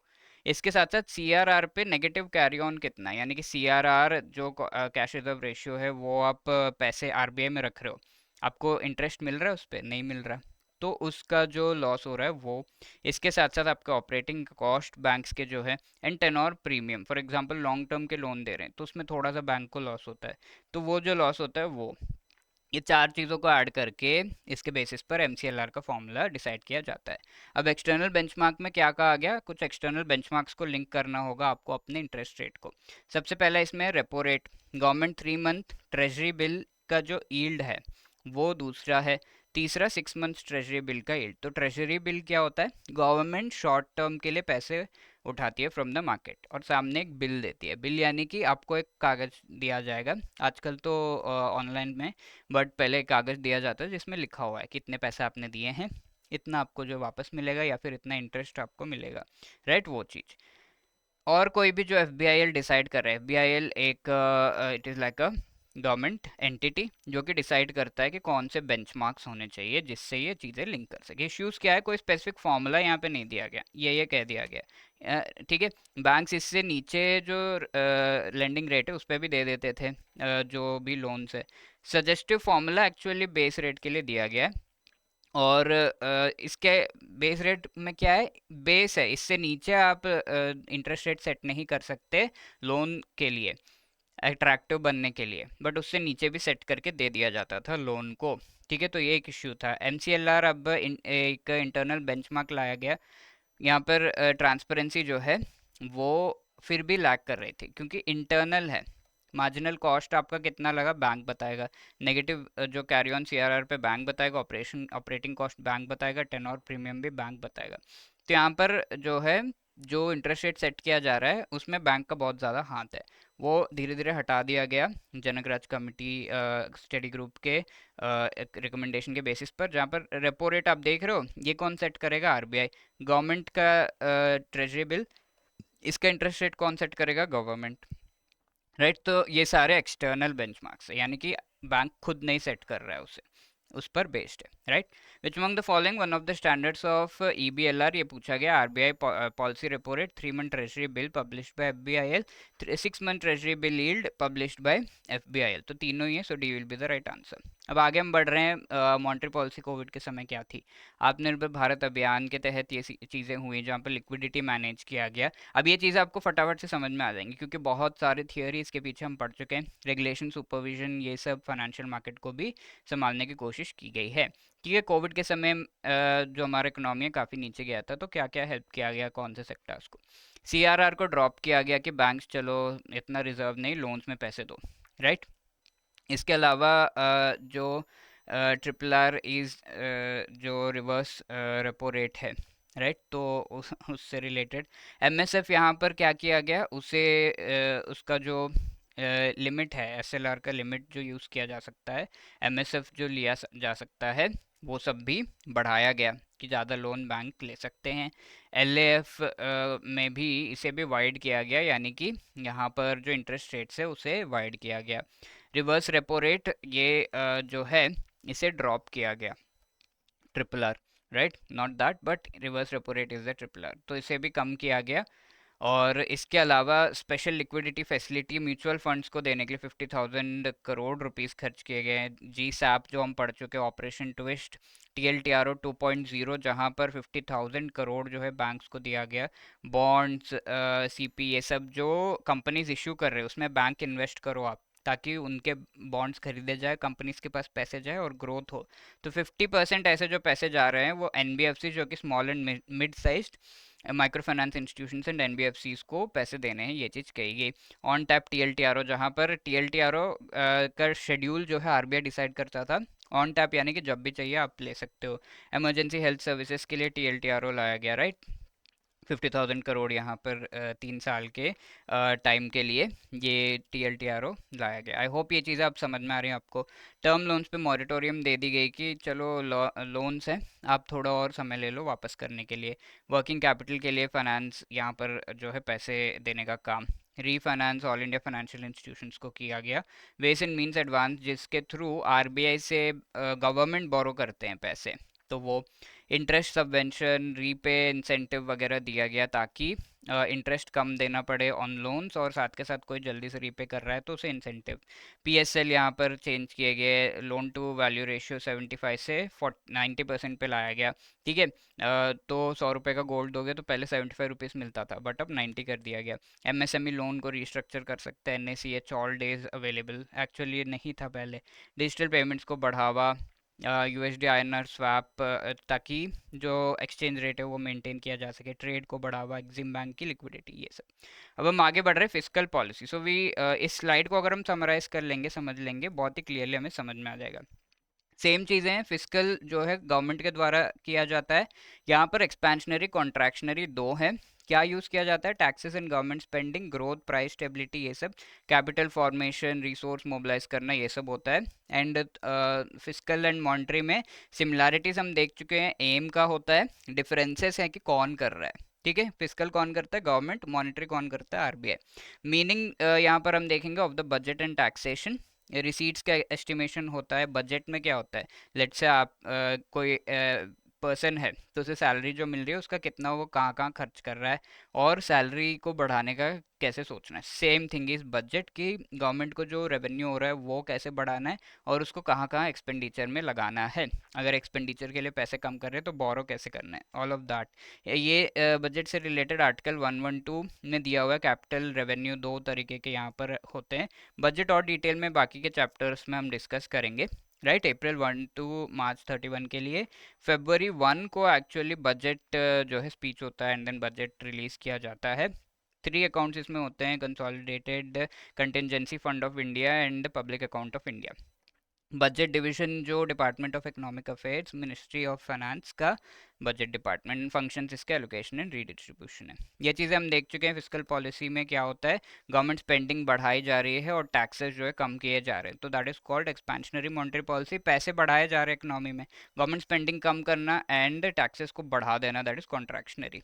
बजट में रेवेन्यू अलग अलग सोर्सेज है, पर्सनल टैक्स, कॉर्पोरेट, ये सब गवर्नमेंट का जो होता है उससे रिलेटेड बात, और एक्सपेंडिचर कहाँ कहाँ करना है, सैलरी, पेंशन्स, कैसे कैसे ये एक्सपेंडिचर करना है। गवर्नमेंट जो एम्प्लॉयज़ उन्हें सैलरी अगर दे रहा है तो बजट का एक्सपेंडिचर, इजंट इट, इसकी बात सारी होती है। अब लास्टली FRBM एक्ट, यहाँ पर ये हो रहा है बहुत ज़्यादा कि जो पैसे रेवेन्यू में आ रहे हैं गवर्नमेंट के पास, लेट से 5,000 रुपीज़ आ रहे हैं, और इसका एक्सपेंडिचर में डिफरेंस बहुत ज़्यादा हो जा रहा है, ये मोस्टली होता है। ठीक है, तो 5,000 रुपये और एक्स्ट्रा चाहिए फॉर नॉर्मल एक्सपेंडिचर, तो इस चीज़ को हम डेफिसिट कहते हैं, जो एक्स्ट्रा मनी चाहिए। आगे और डिटेल में हम डिस्कस करेंगे, बट ये जो डेफिसिट इसे कम करना चाहिए, और उल्टा हो रहा है कि बढ़ते जा रहा है, तो एक एक्ट लाया गया, थोड़ी रिस्पॉन्सिबिलिटी लो और बजट को अच्छे से मैनेज करो, गवर्नमेंट के लिए ये एक्ट लाया गया, राइट। तो ये एक्ट गवर्नमेंट खुद ही लेकर आती है obviously, by the parliament, and then government को अच्छे से बजट को मैनेज करना है। तो ये 2005 में लाया गया था। 2003 जो अगस्त है सॉरी 2003 अगस्त में ये लाया गया था, एंड देन ये एप्लीकेबल 2004 जुलाई 5 को हुआ था। ओके, ऑब्जेक्टिव क्या है? डिसिप्लिन लाना गवर्नमेंट के सारे एक्टिविटीज़ में related to budget and fiscal management. Deficit financing RBI के द्वारा की जाती थी पहले, यानी कि जो भी डेफिसिट 5,000 रुपये हमने देखा, वो आरबीआई सीधा सीधा प्रिंट कर देता नोट, या फिर लोन में दे देता, तो दैट इज कॉल्ड वेस एंड मीन्स एडवांसेस, तो वो नहीं होना चाहिए। पार्लियामेंट को इन्फॉर्म करना है किस तरीके से डिविएट हो रहा है, क्या डिफरेंसेस आ रहे हैं। और इस एक्ट में 4 स्टेटमेंट्स को लाने से रिलेटेड बात की गई है, जिससे पता चलता रहे कि ये चीज़ हो रही है। ठीक है, medium term fiscal policy, medium term का स्टेटमेंट है, एक मैक्रो इकोनॉमिक चेंजेस क्या हो रहे हैं, फिस्कल पॉलिसी स्ट्रैटेजी। ठीक है, आपने सारी चीज़ें बता दी, अब स्ट्रैटेजी क्या है आगे के लिए कि कैसे हम इसे मैनेज करेंगे, और मीडियम टर्म एक्सपेंडिचर फ्रेमवर्क, ये चीज़ें। टारगेट्स क्या है? Revenue deficit, effective revenue deficit, ये क्या होते हैं आगे के क्लासेस में हम देखेंगे। इनको कम करना है, ठीक है, 0% 2025 तक करना है, फिजिकल डेफिसिट को 3%, टैक्स रेवेन्यू बढ़ाना है, आउटस्टैंडिंग लाइबिलिटीज कम करने हैं। अब इस physical policy and FRBM act से रिलेटेड जो है, एक कमेटी को बैठाया गया कि एफआरबीएम एक्ट लाने के बाद भी चीज़ें सही नहीं हो रही हैं, बताओ क्या करें। तो एनके सिंह कमेटी लाई गई 2017 में, इसने अपना रिपोर्ट दिया। ठीक है, ये एनके सिंह है, और इन्होंने कहा कि डेट रिडक्शन, पहले तो आप अपने लोन्स जो डेट है उसे कम करो। ठीक है, 60% है टोटल जीडीपी का, 60% इज डेट, यानी कि 100 रुपये अगर हम कह रहे हैं कि इनकम है, उसमें से 60 रुपये तो किसी से लिया हुआ पैसा है। ठीक है, डेट है। 40% सेंटर का है, 20% स्टेट्स का है, और एक्चुअली इससे ज़्यादा है प्रेजेंट स्टेज में। 2023 तक हमें 60 तक लाना है इसे।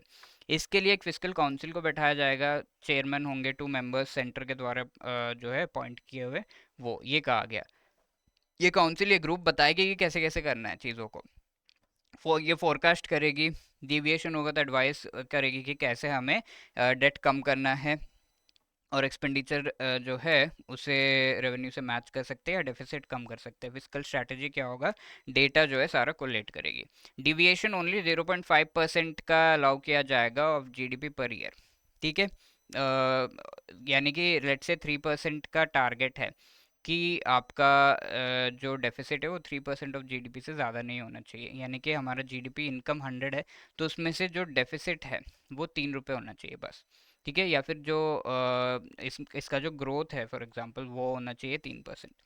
कब कब डिविएशन अलाउ किया जाएगा? सिक्योरिटी पर्पसेस के लिए, जैसे हम पर किसी ने अटैक कर दिया, तो ऐसे में तो पैसे खर्च होंगे और डिविएट होगा। स्ट्रक्चरल रिफॉर्म्स, आउटपुट में डिक्लाइन अगर होगा।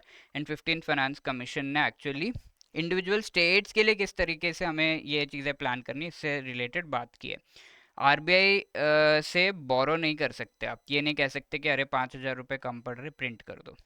ठीक है, unless to meet shortfall in receipts. ठीक है, शॉर्टफॉल्स के लिए आप बोरो कर सकते हो, स्ट्रिंजेंट होगा ये सारा रूल्स एंड रेगुलेशंस, तो ये सारी चीज़ें कही गई हैं। Right, which among the following is are part of the expansionary physical policy. Physical policy expand करना एक्सपेंशनरी कब होगा? टैक्स बढ़ाने पे, टैक्स रिड्यूस करने पे, या गवर्नमेंट स्पेंडिंग बढ़ाने पे। ठीक है, गवर्नमेंट स्पेंडिंग बढ़ाने पे लोगों के पास पैसे ज़्यादा होंगे, that is called expansionary. Tax reduce किया, लोगों के पास पैसे ज़्यादा, that is also expansionary. Increasing taxes is wrong. 2 and 3 only, B will be the right answer. Right, so that were our chapters. I know थोड़ा सा ज़्यादा समय लगा, but then काफ़ी डिटेल में हमने एक एक चीज़ पढ़ चुके हैं। एंड इन सभी को प्रैक्टिस करने के लिए, ऑल्दो हम एमसीक्यूज लेकर आ रहे हैं, but we have come up with 400 very intensive and most important questions, जो कि आप प्रैक्टिस कर सकते हो, और इसकी पीडीएफ आपको मिल जाएगी। इसका पीडीएफ का लिंक आपको डिस्क्रिप्शन में मिल जाएगा, you can download from there. Okay, so these are the things, and इससे रिलेटेड आपके प्रैक्टिस क्वेश्चंस यहाँ पर है, you can pause the video and try to answer this. ठीक है, फर्स्ट क्वेश्चन आपके सामने, पॉज द वीडियो, पढ़ो and try to answer. Right, second question आपके सामने है, please try to answer this, video pause करके। थर्ड क्वेश्चन को भी आपको आंसर करना है, pause the video and answer it. Fourth question भी आपके सामने है, pause the video and try to answer this. Right, so इसके अलावा अगर आपकी कोई भी क्वेरीज है, you can call us on 8146207241, या फिर आप एक मेल ड्रॉप कर सकते हो hello@edutab.co.in पर। Right, thank you, all the best.